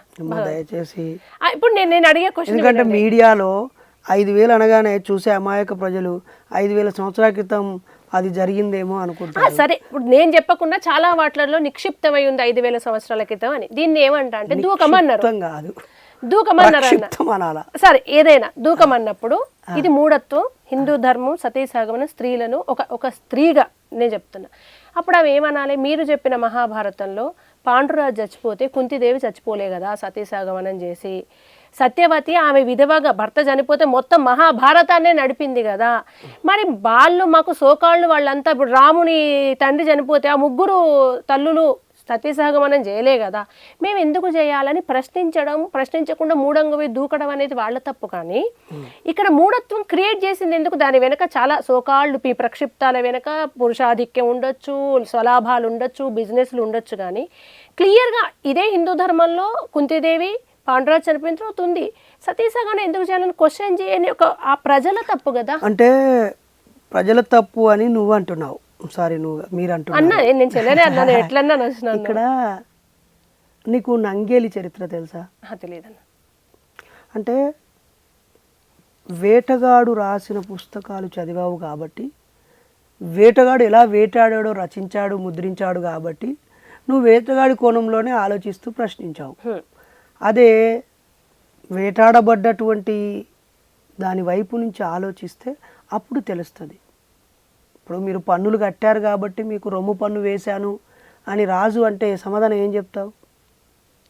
నంగేలి మాత తన రొమ్మును కోసి, అరే యూజ్లెస్ ఫెలో, ఇవి తల్లిరా, నేను తల్లినిరా, నా బిడ్డకు పాలియడం కోసం నాకు రొమ్ములున్నాయిరా, ఈ రొమ్ములు ఇంత ఉన్నాయని నువ్వు పన్ను అడుగుతావారా బ్లడీ ఈడియట్ అని కోసి వాని చేతిలో పెట్టింది. పెట్టడంతో వాడు ఎర్రెక్కి పిచ్చిలేసి ఆ రక్తం చూసి ఈమె చచ్చిపోయింది, వాడు చచ్చిపోయాడు. ఆ చరిత్ర నువ్వు చదివితే కదా. అలాగే సతీసాగమనం జరుగుతూ ఉన్నప్పుడు ప్రశ్నించిన మహిళల రచనలు నువ్వు చదవలే కదా. ఆ రోజు వాళ్ళు కందుకూరి లేదు, అదే కాదు, అప్పటికి ముందే భారతదేశ స్థాయిలో ఈశ్వరచంద్ర విద్యాసాగర్ గారు, గోవింద రనడే గారు, చాలామంది, రాజా రామ్మోహన్ రాయ్ వాళ్ళు, ఉత్తర భారతదేశంలో ఇది ఎక్కువ ఉండేది. మన దక్షిణ భారతదేశంలో కందుకూరి గారు, గురజాడ అప్పారావు గారు, జాషువా గారు, తర్వాత త్రిపురనేని రామస్వామి చౌదరి లాంటి వాళ్ళందరూ, తాపి ధర్మారావు గారు, నార్ల వెంకటేశ్వర్లు గారు, చాలామంది, ఒకరిద్దరు కాదు, చాలామంది సంఘ సంస్కరణ రచయితలు ఉన్నారు. ఇవి ఎక్కడైనా ప్రశ్నించబడతాయి. ఆ ప్రశ్నలు లిఖించబడకపోవడం వల్ల ఆమోదించినట్టుగా కొనసాగుతున్నాయి. అదే అన్న, కాకపోతే ఇది ఒక మూఢత్వాన్ని ఏంది, హిందూ ధర్మంలో ఒక మూఢత్వం ఇది అనేది అప్పుడు చెప్పారు. తర్వాత విమర్శించే వాళ్ళందరూ కూడా దానికే హిందూ ధర్మానికి ధర్మమే కాదు, అన్ని ధర్మాలలో మూఢనమ్మకాలు అయితే పర్టికులర్ గా బిలాంగ్స్ టు దీనికి అనేది ఉంది కదా. ఇట్లా చాలా ఫస్ట్ లేనివి మధ్యలో పుట్టుకొచ్చినవి చాలా ఉన్నాయి కదా. కృష్ణవేణి అన్న, కృష్ణవేణి ఎప్పుడో 50 సంవత్సరాల క్రితము పూర్తిగా బ్యాన్ చేయబడ్డవి. బ్రిటిష్ వాళ్ళ కాలంలో 80 ఏళ్ళ క్రితం, 90 ఏళ్ళ క్రితం బ్యాన్ చేయబడ్డవి. మొన్న మధ్యలో 2001-2లో రాజస్థాన్లో ఒక సతీసాగమనం జరిగింది. ఈ 5-6 సంవత్సరాలు ఒక చోట సతీసాగమనం జరిగింది. ఈ మధ్య కాలంలో డాక్టరు అంటే గోరా గారు, సరస్వతి గోరా గారు, హేమలత లవణం లాంటి వాళ్ళ కృషితో నిజామాబాదు, మన వేములవాడ, ఈ పరిసర ప్రాంతాల్లో జోగిని వ్యవస్థకు వ్యతిరేకంగా చాలా పోరాటం జరిగి అవి అయిపోయింది. ఇప్పుడు అప్పుడప్పుడు అక్కడొకడు జోగినిగా మారుతున్న వార్తలు కూడా మనం చూస్తుంటాం. అప్పుడోసారి జరిగే ఈ మూఢనమ్మకాల గురించి మనం పెద్దగా చర్చించి హిందూ ధర్మమో, హైందవ ధర్మమో, సనాతన, ఇవన్నీ వద్దు. ఈరోజు 2025 జనవరిలో అది కావాలి చర్చ. ఈ రోజుకు కూడా మన అమాయక ప్రజలు ఆచారమని, సాంప్రదాయమని, కట్టుబాట్లని చెప్పి భర్త చనిపోయిన స్త్రీని ఏ సంతోషమైన కార్యక్రమాలకు కూడా భాగస్వామ్యం చేయటం లేదు. సగానికి పైగా మహిళలు తమకు తామే, నేను విధవరాలిని, నేను ఈ శుభకార్యంకు ముందుండొద్దని తమకు తాము సెల్ఫ్గా డైవర్ట్ అయిపోతున్నారు. కొన్ని చోట్ల చైతన్యం లేని తోటి ఆడవారు, నువ్వు భర్త చచ్చిపోయిందని నువ్వెందుకు ఎదురుగా వచ్చావని సూటిపోటి మాటలతో అవమానిస్తూ పంపిస్తున్నారు. ఇప్పటికీ పెళ్ళై 5 సంవత్సరాల వరకు పిల్లలు కాకపోతే ఆమె చిత్రహింసలకు గురవుతూ ఉంది బంధుమిత్రుల సమక్షంలో.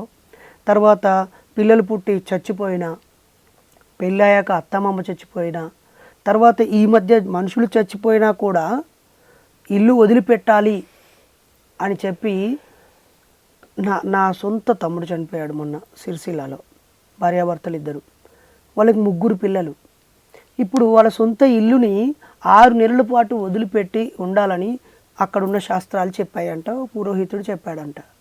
పురోహితుడికి నేను అడిగితే, నేను కాదండి, వాళ్ళే నా దగ్గరికి వచ్చి అడిగారు, నేను చెప్పాను, నేను ఉన్నది చెప్పాను, మీరు వేరే చోట అడుక్కోండి అన్నారు. వేరే చోట అడుక్కుంటే ఆయన కూడా అలాగే చెప్పాడు. చచ్చిపోయిన సమయాన్ని బట్టి 6 నెలలు ఇల్లు విడిచిపెట్టాలి. ఇప్పుడు 6 నెలలు వాళ్ళు ఎక్కడ బతకాలి? అంటే మీ తమ్ముడి భార్య ఇవన్నీ నమ్ముతారా? వాళ్ళు మూఢనమ్మకాలు నమ్మేవారు. భార్యాభర్తలు ఇద్దరు చచ్చిపోయారు అప్పుల బాధకి ఆత్మహత్య చేసుకొని. ఇప్పుడు ఆ 3 పిల్లలు బంధువుల మాటలు వినాలా, నా మాటలు వినాలా? ఇల్లు వదిలిపెట్టి వాళ్ళు ఈ 6 నెలలు రూమ్ రెంట్ ఎవడు కట్టాలి? వాళ్ళ స్కూల్కి దూరంగా లేదా ఇప్పుడున్న కంఫర్ట్ జోన్లో స్కూల్ ఇల్లు ఎక్కడ దొరకాలి? ఇది ఎవడు పెట్టిన పద్ధతి? ఇది ఏ గ్రంథాలు చెప్పాయి? ఇది ఇంకా పాటించాలా?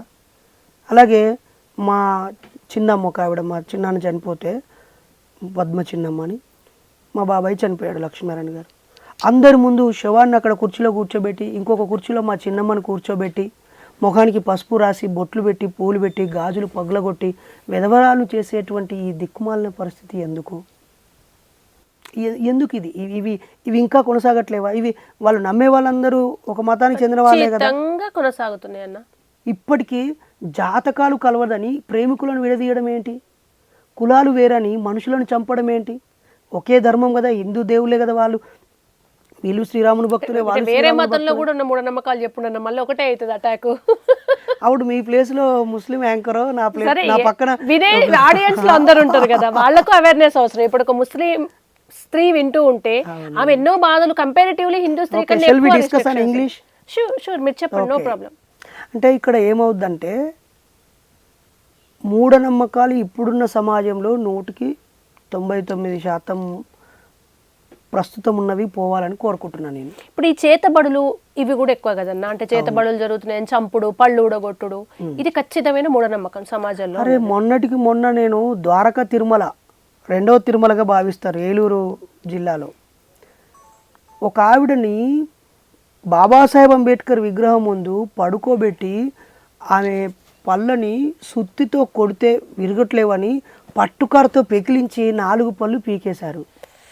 ఆవిడ దేవుడా దేవుడా అని మొక్కుతూ ఉంది. ఆమె హిందూ దేవుడు భక్తురాలు. పలగొట్టినోడు పీకినోడు హిందూ దేవ భక్తుడే. దీని గురించి ఎవరు అడగాలి? ఆమె కర్మనా? ఆమె తలకు రాసిండా వీడు పనులు వీకాలని? లేదన్న, అవేర్నెస్ రాలి. ఇప్పుడు మీరనే కాదు, ఇప్పుడు మీరు మరి మన పోలీసు సోదరులు అక్కడక్కడ జాగృతి పేరుతో చైతన్య కార్యక్రమాలు చేస్తూనే ఉన్నారు. అలాగే జిల్లా కలెక్టర్లు కొంచెం తగ్గలేదు అన్న రేషియో. మీరు ఒక 20 ఏళ్ళ నుంచా ఇప్పటి నుంచి ఉద్యమిస్తున్నారు వీటి మీద? అసలు ఇప్పుడు విపరీతంగా పెరిగినాయి. ఇంత టెక్నాలజీ డెవలప్ అయింది. టెక్నాలజీ డెవలప్ అయ్యి ఈరోజు చెప్తే సిగ్గుపడతారు. అంటే ఒకరు చెప్తున్నారు, సార్ నేను మొన్న మా మనమరాలు ఫోటో పెట్టాను స్టేటస్గా, నిన్న స్టేటస్ పెట్టాను, ఇలా మొత్తం కడుపు నొప్పి లేసింది.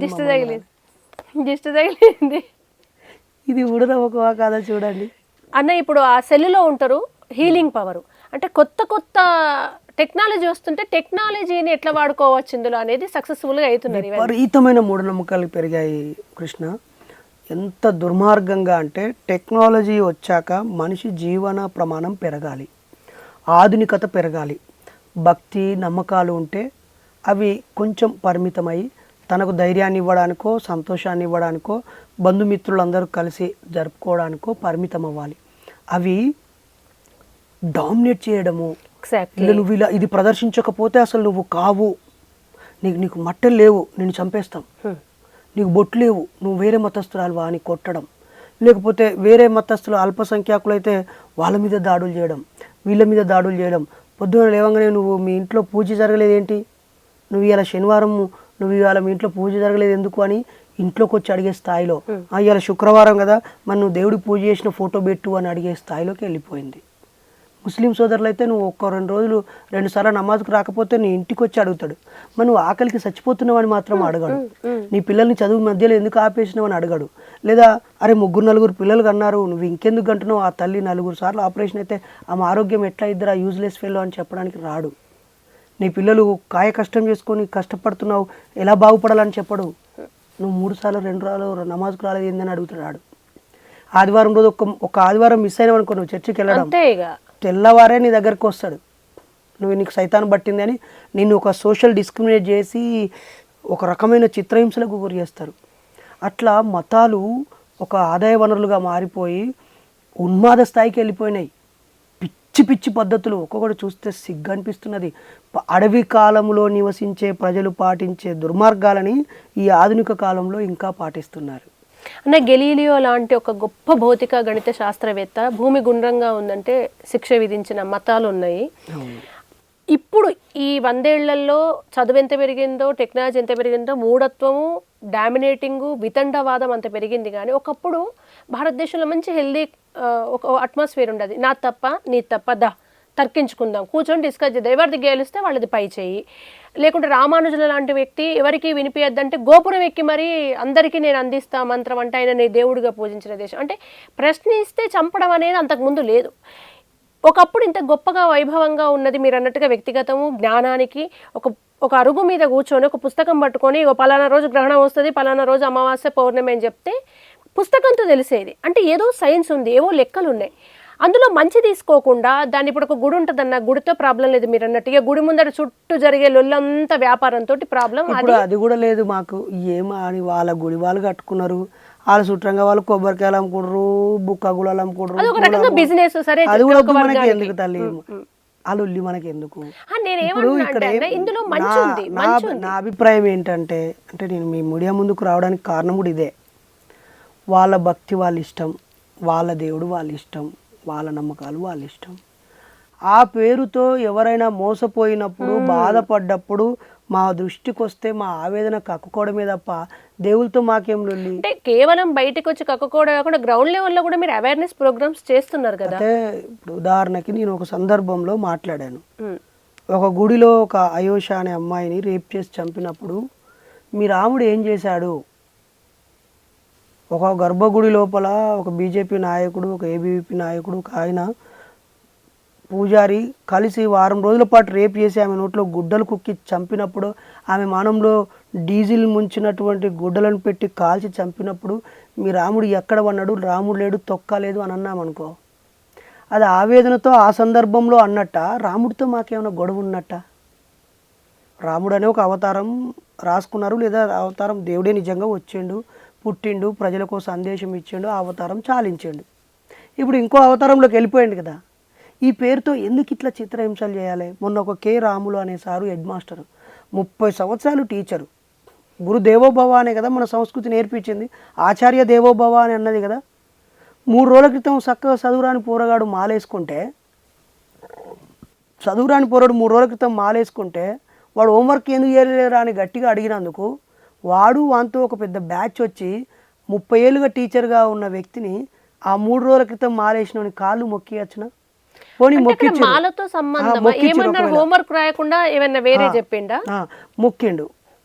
సరే ఆయన మొక్కిండు ఆ ఎమోషన్లో, ఈ సాయం కాలు కూడా మొక్కు, ఆయన కూడా కాళ్ళు మొక్కు అని అందరి కాళ్ళు మొక్కి ఎందుకు మొక్కిచ్చారు? ఈ పిల్లని ఏమన్నారు? ఆయన మాల ఎందుకు వేసుకొచ్చినారా?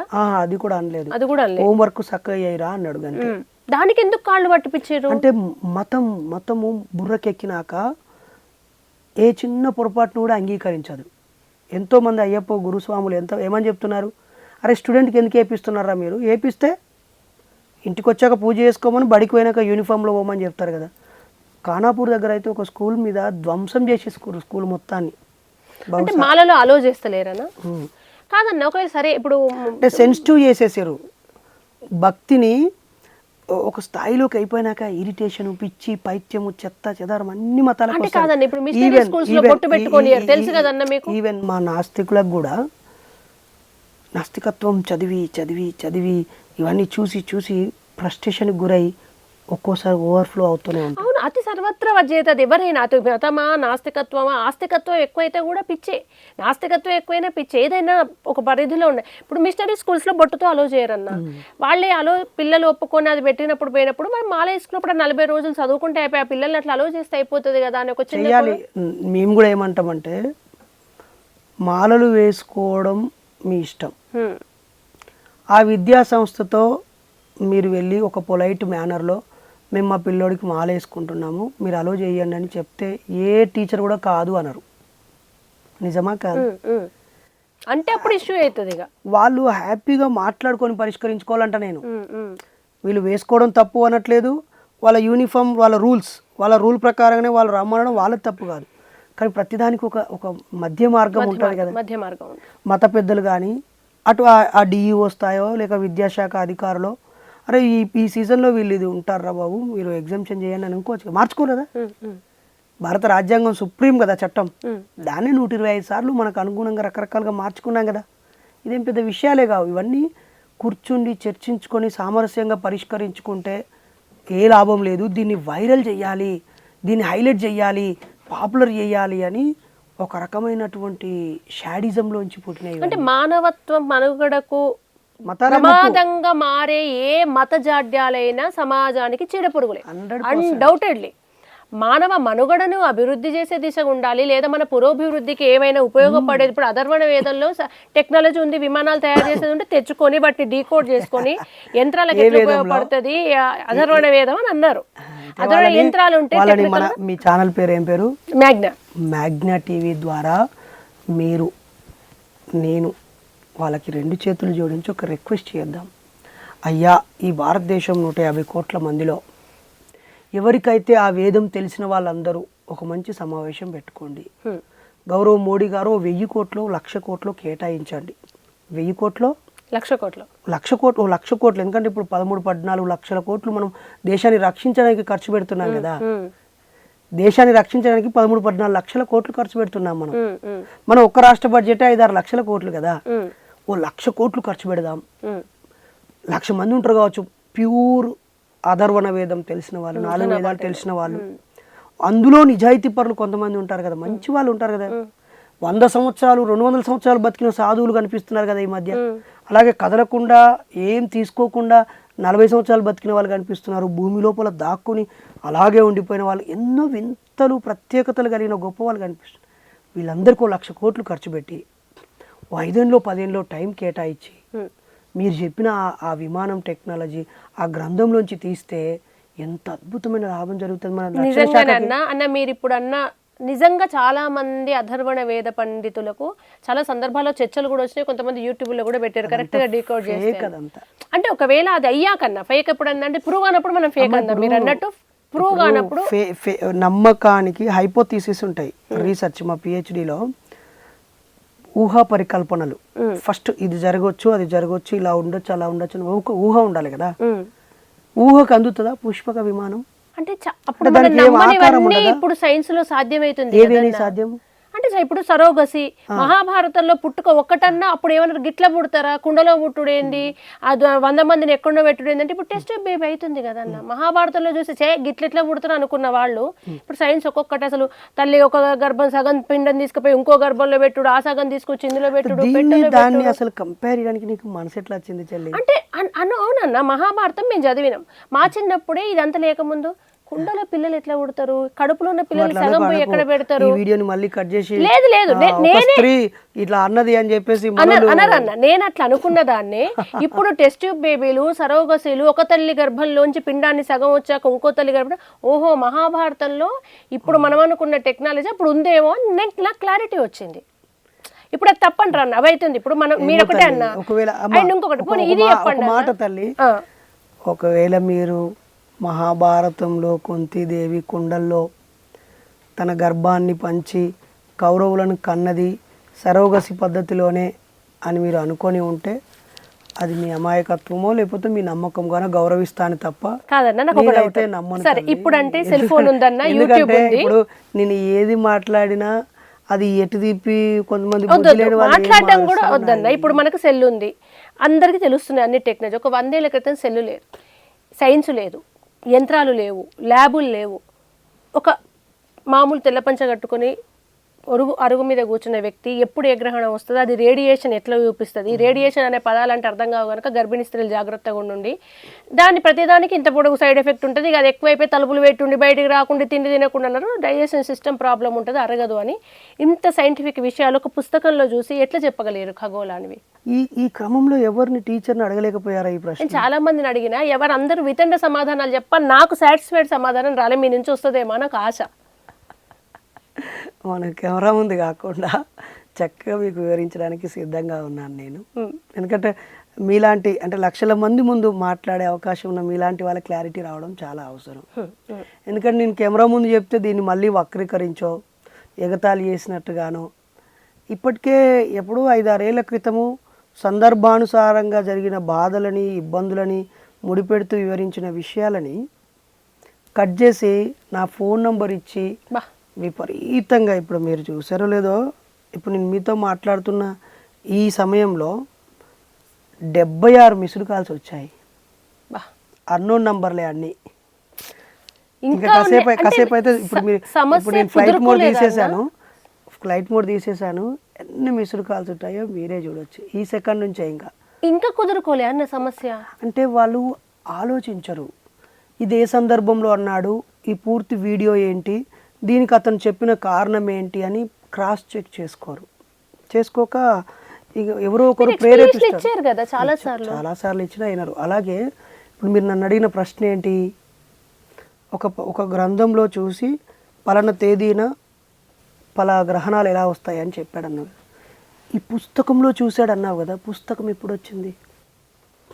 జాన్ గుటాన్బర్గ్ అచ్యంత్రాన్ని కనిపెట్టాక వచ్చింది. దానికంటే ముందు మంచిగా ఉన్నటువంటి తాటి ఆకులను తాళపత్ర గ్రంథాలుగా రాశారు. దానికంటే ముందు కేవలం నోటితో వేళ్ల మీద లెక్కబెట్టి చెప్పేవాళ్ళు, లేకపోతే కొండ గుర్తులను ఉపయోగించి ఈ సీజన్లో సూర్యుడు ఇటువైపు వస్తున్నాడు, ఈ కొండ మీద అస్తమిస్తున్నాడు అని గీతలు గీసుకొని, లేకపోతే ఈ మూల నక్షత్రం ఇక్కడ దగ్గరగా వస్తుందంటే ఇది పలానా టైము, లేదా వాతావరణంలో చలి స్టార్ట్ అయింది అని రకరకాల విషయాల్లో వాళ్ళకు ఉన్న పరిజ్ఞానం మేరకు ఒక కాలాన్ని గణించడం వాళ్ళు నేర్చుకున్నారు. అది జ్ఞానం, దానికి మతంతో పని లేదు. ఆ జ్ఞానాన్ని అయితే మీరు అంగీకరిస్తారు, ఎవరైనా అంగీకరించాలి. ఆ జ్ఞానంలో భూమి తన చుట్టూ తాను తిరిగే కాలాన్ని, చంద్రుడు తన చుట్టూ తాను తిరుగుతూ సూర్యుని భూమి చుట్టూరంగా తిరిగే కాలాన్ని లెక్కగట్టి ఏ టైం వస్తూనే ఉన్నాయి, గమనిస్తున్నారా లేదా? ఒకటి వింటే మీరు గమ్మత్తు ఫీల్ అవుతారు. ఇంకా మీ లైవ్ అద్భుతంగా ఉంటుంది. బెదిరిస్తారా? అది చూద్దామా? Hello hello hello hello hello చెప్పండి, ఎవరు? నేను డాక్టర్ బైరి నరేష్. నాదిపున్నాడా? ఎవరాయన? మా ఫ్రెండ్. ఈ నంబర్ మీకు ఎవరు ఇచ్చారు? నాదిపున్నాడా? మీరు తప్పు నంబర్ కాల్ చేశారు బ్రదర్. ఫోన్ ఎత్తను అనుకుంటారు. ఫస్ట్ ఎత్తిన తర్వాత వెంటనే ఏం మాట్లాడాలో అర్థం కాదు. అట్లాంటప్పుడు ఎంత భయం ఉన్న వాళ్ళు అసలు ఫోన్ చేయడం ఎందుకు? బెదిరించడం, టార్గెట్ ఇస్తారు. మీరు నరేష్తో మాట్లాడిన ఆడియో రికార్డు నాకు పెట్టండి అని. ఓ ఇట్లా కూడా జరుగుతుంది. వీళ్ళకు పేమెంట్స్ ఉంటాయి. ఇంకో కాల్. హలో, ఇది మీరు ఇలా చూద్దాం కాసేపు ఎన్ని కాల్స్ వస్తాయి కూడా చూడొచ్చు. అయితే ఈ గ్రహణాల గురించి ఖగోళ శాస్త్రం మీద అవగాహన ఉండి భూ భ్రమణం మీద అవగాహన ఉన్న ఎవరైనా లెక్కగట్టి చెప్పవచ్చు. ఈ టైంలో ఒకే రేఖ మీదకి వస్తుంది సూర్యుడు, చంద్రుడు, భూమి. కాబట్టి సూర్యగ్రహణం వచ్చిందా చంద్రగ్రహణం వచ్చిందా అనేది నిర్ణయించవచ్చు. దీనికి ప్రపంచం అంతా వర్తిస్తుంది. ప్రపంచం అంతటా ఇలాంటివి చెప్పగలరు. దీనికి మతానికి ఏం సంబంధం? కానీ ప్రపంచం ఎవల్యూట్ కాకపోతే గెలీలియో సిద్ధాంతం రాకముందే ఆర్యభట్టుల వారు భూమి గుండ్రంగా ఉందని చెప్పారు. సైన్స్ ఎక్కడో రాలేదు కదా, ఎవరో కనిపెట్టలేదు కదా. మీరు చదివిన పుస్తకాలన్నీ ఈ 1000 సంవత్సరాల లోపువే. 1000 సంవత్సరాల లోపువే. అప్పుడు నువ్వు 4-5 వేల సంవత్సరాలకు సంబంధించి జరిగింది అనడానికి నీకు అర్హత లేదు. మనకంటే ముందు పురావస్తుకు సంబంధించినటువంటి అనేక గ్రంథాలు ప్రపంచ స్థాయిలో చాలా చోట్ల ఉన్నాయి. ఇప్పుడు మన దగ్గర తెలంగాణలో లేదా ఆంధ్రప్రదేశ్లో ఒక 500 సంవత్సరాల చరిత్ర ఉన్న లైబ్రరీ ఒకటి చెప్పగలవా? అవన్నీ కూల్చేసారు బ్రిటిష్ హయాంలో, నిజాం హయాంలో అంటారు. సరే అది కాసేపు పక్కన పెడతాను. ఇప్పుడు ద్వారకా శిథిలాల మీద ప్రయోగాలు జరుగుతున్నాయి కదా. నిజంగానే ఇక్కడ ఒక నగరం ద్వారకే లేదన్నారు, కానీ సముద్రం అంచులో ద్వారకా శిథిలాలు, కృష్ణుడి విగ్రహాలు బయటపడ్డాయి కదా. ఇట్లా ఏది లేదనుకుంటున్నామో మీరు అన్నట్టు అది ప్రూవ్ అయితే నమ్ముతా అంటారు కదా. అప్పటిదాకా నమ్మనాళ్ళు కొన్ని ప్రూఫ్స్ వస్తున్నాయి కదా. మనం తొందరపడి ఉందో లేదో అనే జడ్జిమెంట్ ఇచ్చే బదులు నెగటివ్స్ ని మాత్రం అవాయిడ్ చేస్తూ వెళ్తే అయిపోద్ది కదా. బాధ ఏంటంటే ఖగోళము వేరు, వీళ్ళు రాసే జాతకాలు పిచ్చి వేషాలు వేరు. దీన్ని ముడిపెట్టి జాతకం అని చెప్పడం అమాయకత్వం ఒకటి. రెండోది పుష్పక విమానము కల్పితము అని నేను అంటా, లేదు గ్రంథాల్లో ఉందని మీరు అంటారు. అయ్యో 1,00,000 కోట్లు పెట్టి నిరూపించండి రా నాయన నమ్ముతా అంటున్నా. సరోగసి పద్ధతే కుంతిదేవి పద్ధతి అని మీరు అంటారు. అది మీ ఇష్టం. ఇక మీ మంచితనము, మీ మతం మీద మీకున్న ప్రేమ, లేదా మీ అజ్ఞానము. మళ్ళీ అజ్ఞానం అంటే కానీ మీకు మ్యాచ్ కావట్లేదా ఎక్కడ అంటే మీరు మరీ మూఢత్వంలో ఉన్న వాళ్ళు ఎట్లయితే బ్లైండ్ గా మూఢనమ్మకాలు నమ్ముతారో మీరు ఎట్లా బ్లైండ్ గా కాదని అనుకుంటున్నా అనిపిస్తలేదా? అది మీకు ఎట్లా అనిపిస్తుంది అంటే 99% మంది నమ్మకాల మీద బతుకుతారు, నిజాల మీద బతకరు. అలా నమ్మకాల మీద బతికేటోళ్ళకి మేము అట్లనే కనిపిస్తాం. మాకు మీరు సేమ్ అట్లనే కనిపిస్తారు. అవును. కాకపోతే ఇప్పుడు మేము చేయాల్సింది ఏంటంటే మధ్యలో న్యూట్రల్ గా వచ్చారు, కుదరని పని అన్న. మరో నంబర్ ట్రై చేద్దాం. హలో హలో హలో ఎవరండి? అండి బైరి నరేష్ గారండి. అవును సార్. సార్ ఏంటి సార్ మరి ఇంత దారుణంగా మాట్లాడుతున్నారు హిందూస్ గురించి, దేవుళ్ళ గురించి? ఎందుకంటే ఇట్లా మాట్లాడుతున్నారు? చెప్పండి బ్రదర్, నేను ఏం మాట్లాడానో నాకు తెలియజేయండి. శ్రీరాముడు ఎప్పుడైనా నీర్చింది మీరు ఎప్పుడైనా చూసారా? ఆవు అంటున్నారు, అలా తప్పుడు మాటలని ఎందుకంటే ప్రచారం చేస్తున్నారు? మీరు ఏ దేవుడినైనా నమ్ముకుంటే ఆ దేవుడి గురించి మీరు చెప్పుకోండి. మా మనోభావాలు ఎందుకు దెబ్బతీస్తున్నారు మీరు? నేను ఆ మాటలు ఎప్పుడు మాట్లాడాను, ఆ పూర్తి వీడియో అన్ని కూడా వచ్చాయండి, మేము అన్ని చూసామండి. ఎన్ని నిమిషాలు ఉంది ఆ వీడియో? మీటింగ్ లో ఉన్నారు, ఆ మీటింగ్ లో రాముడు ఎంతమంది 1000 మందిని పెళ్లి చేసుకున్నాడు, ఇంతమంది. అదేంటండి మీరు ఏ వీడియో? మీరు నమ్మొద్దండి, మీరు నమ్మకపోతే మీరు ఏ వీడియో చూసారు? మీ అన్ని మీ ఇన్స్టాగ్రామ్ మీ వీడియోస్ అన్ని చూస్తున్నామండి మేము. పెట్టిన వ్యక్తి ఎవరు? ఒక నిమిషం చెప్పేది బ్రదరు, మీరు పెట్టిన వ్యక్తి ఎవరో మీరు చెప్పకుండా ప్రతి ఒక్కడు మనిషి పుట్టుక అనేది పుట్టుతాడు. మరి ఇంత దారుణంగా ఎవడు మాట్లాడండి, ఒకటి హేట్ చేసేలాగా ఇట్లా చేసుకోవద్దండి దయచేసి. మీరు నమ్మకం లేకపోతే నమ్మద్దండి దయచేసి. ఎందుకంటే ఇలాంటి పనులన్నీ చేస్తున్నారు? ఇప్పుడు మీకు నా నంబర్ ఎవరు ఇచ్చారండి? ఇన్స్టాగ్రామ్ అంతా ట్రోల్ అవుతుంది, చూసుకోండి మీ నెంబర్ మీ చేతిలో. అంటే మీ పేరేం పేరు? సమాధానం ఉండదు. అంటే ట్రోల్ చేసేవాడు ఏం చేస్తాడంటే, ఎక్కడికైతే వాడికి మతాన్ని రెచ్చగొట్టే అవకాశం ఉంటుందో ఒక 5 నుంచి 10-12 సెకండ్లు ఎడిట్ చేసి మళ్ళీ హిందూ దేవుళ్ళపై రెచ్చిపోయిన బైర్ నరేష్ అని నా గురించి విచ్చలవిడిగా మీరు ఈ మధ్య కాలంలో ఎక్కడ కూడా పాత వీడియోస్ అవన్నీ రాయలేదు, రాసి దాని కింద నా ఫోన్ నంబర్ ఇస్తాడు. నువ్వు నిజంగా హిందువు డాష్కు పుట్టి ఉంటే అంటాడు ఆడ, నువ్వు హిందూ డాష్కు పుట్టి ఉంటే ఈ బైర్ నరేష్ గారికి ఫోన్ చేయండి అని పెడతాడు. ఇలా అమాయకులు అది చూస్తారు. మరి ఇది మొత్తం వీడియో ఎక్కడ, ఏ సందర్భము, డేట్ ఏంటి, ఫుల్ వీడియో చూస్తే కదా క్లారిటీ వచ్చేది. ఇప్పుడు వీడు నేను ఎందుకు ఇన్స్టాగ్రామ్లో పెడతా? ఒకసారి కామన్ సెన్స్ ఇతడికి ఉండాలి కదా. అంటే మీ భావాల్ని పదునుగా మీరు చెప్పుకుంటున్నారేమో అనుకుంటున్నారేమో. వాళ్ళకు కామన్ సెన్స్ ఉండదు మొదట. రెండోది అసలు ఇది నిజమా కాదని చెక్ చేసుకోవడం ఉండదు. మొన్న ఒకరోజు చీకోటి ప్రవీణ్ అనే ఆయన నాకు ఫోన్ చేశాడు.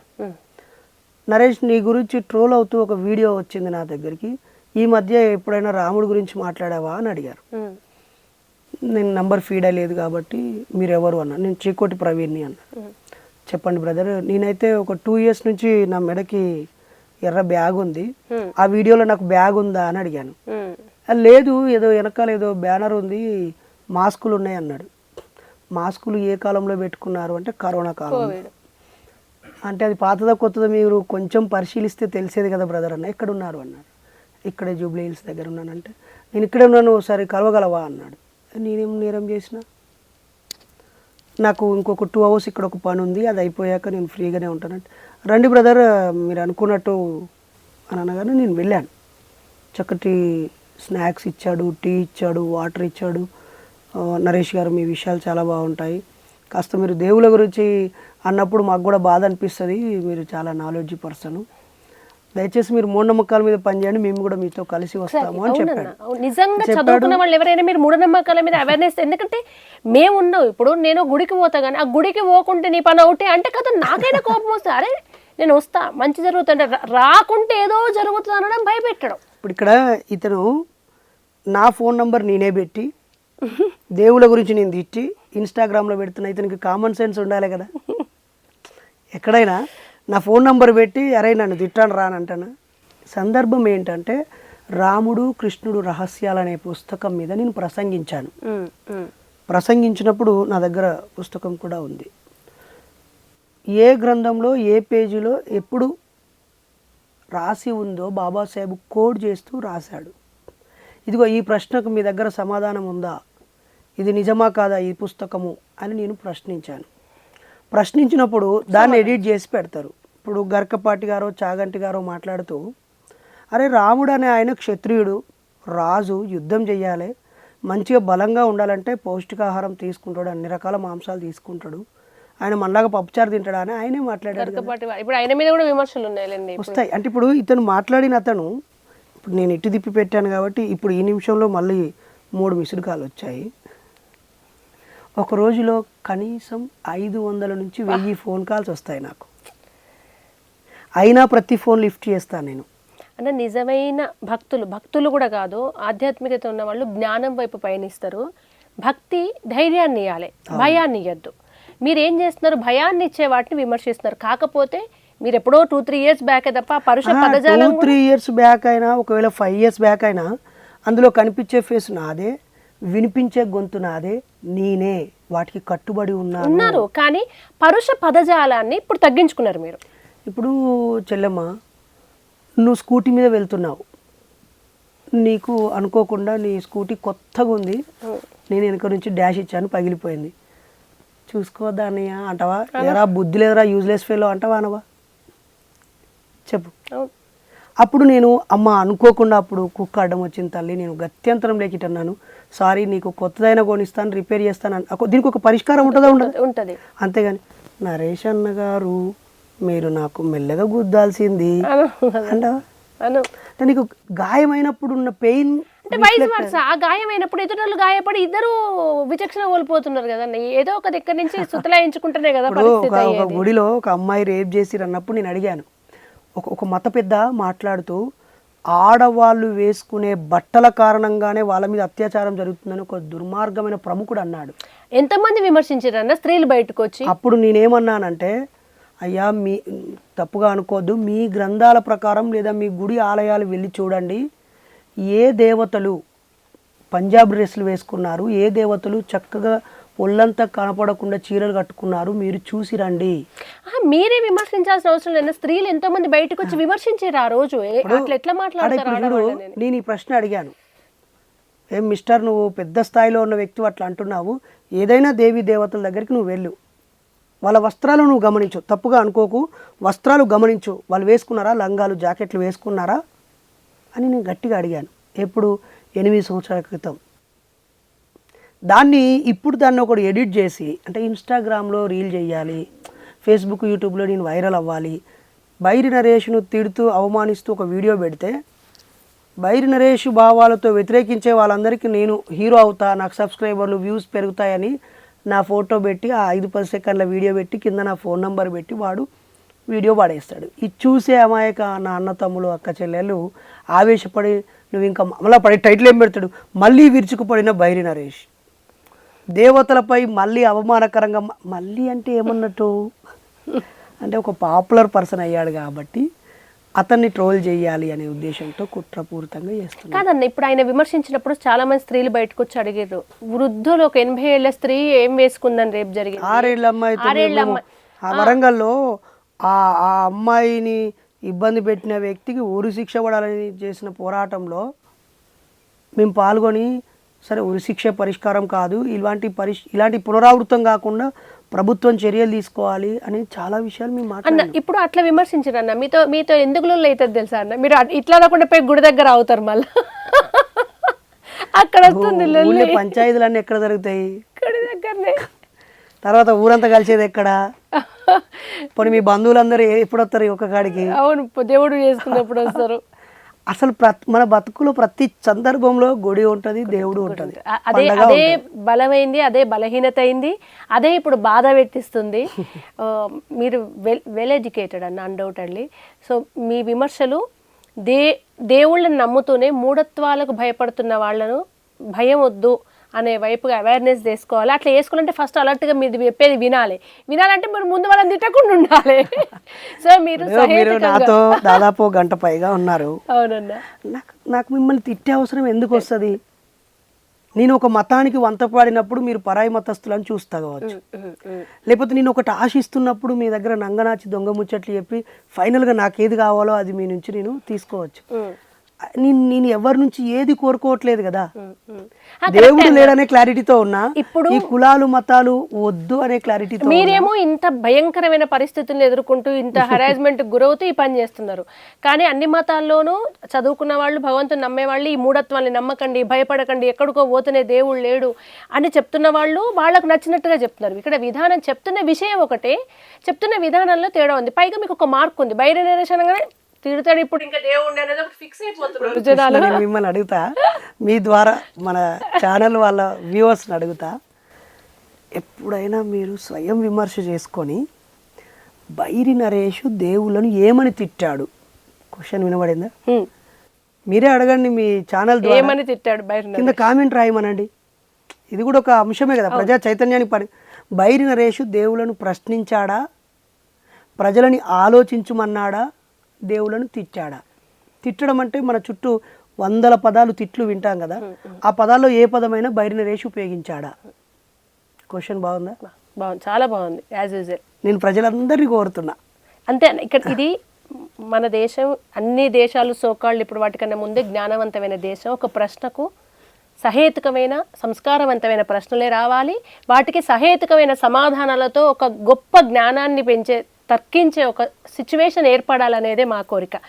మీరు ఒకటనా ఇంకోళ్ళనా ఉతానే కొట్టుకొని తిట్టుకొని ఇదంతా. మీరు బైరి నరేష్ గారు ఒక క్వశ్చన్ సూటిగా రేజ్ చేశారు, మా దగ్గర ఆన్సర్ ఉంది, ఎస్ వీఆర్ కమింగ్ అని ఎవరైనా వస్తే అట్లాంటి చర్చలు జరగాలి. ఎందుకంటే న్యూట్రల్గా కొంతమంది ఉంటారు అన్న. ఇప్పుడు కొట్టుకొని తిట్టుకొని మతం జెండా మోసే వాళ్ళు కొందరు ఉంటారు, అసలు దేవుడే ఈ రెండింటికి మధ్య కొందరు ఉంటారు, నిజమేదో తెలుసుకోవాలి అనుకునేవాళ్ళు.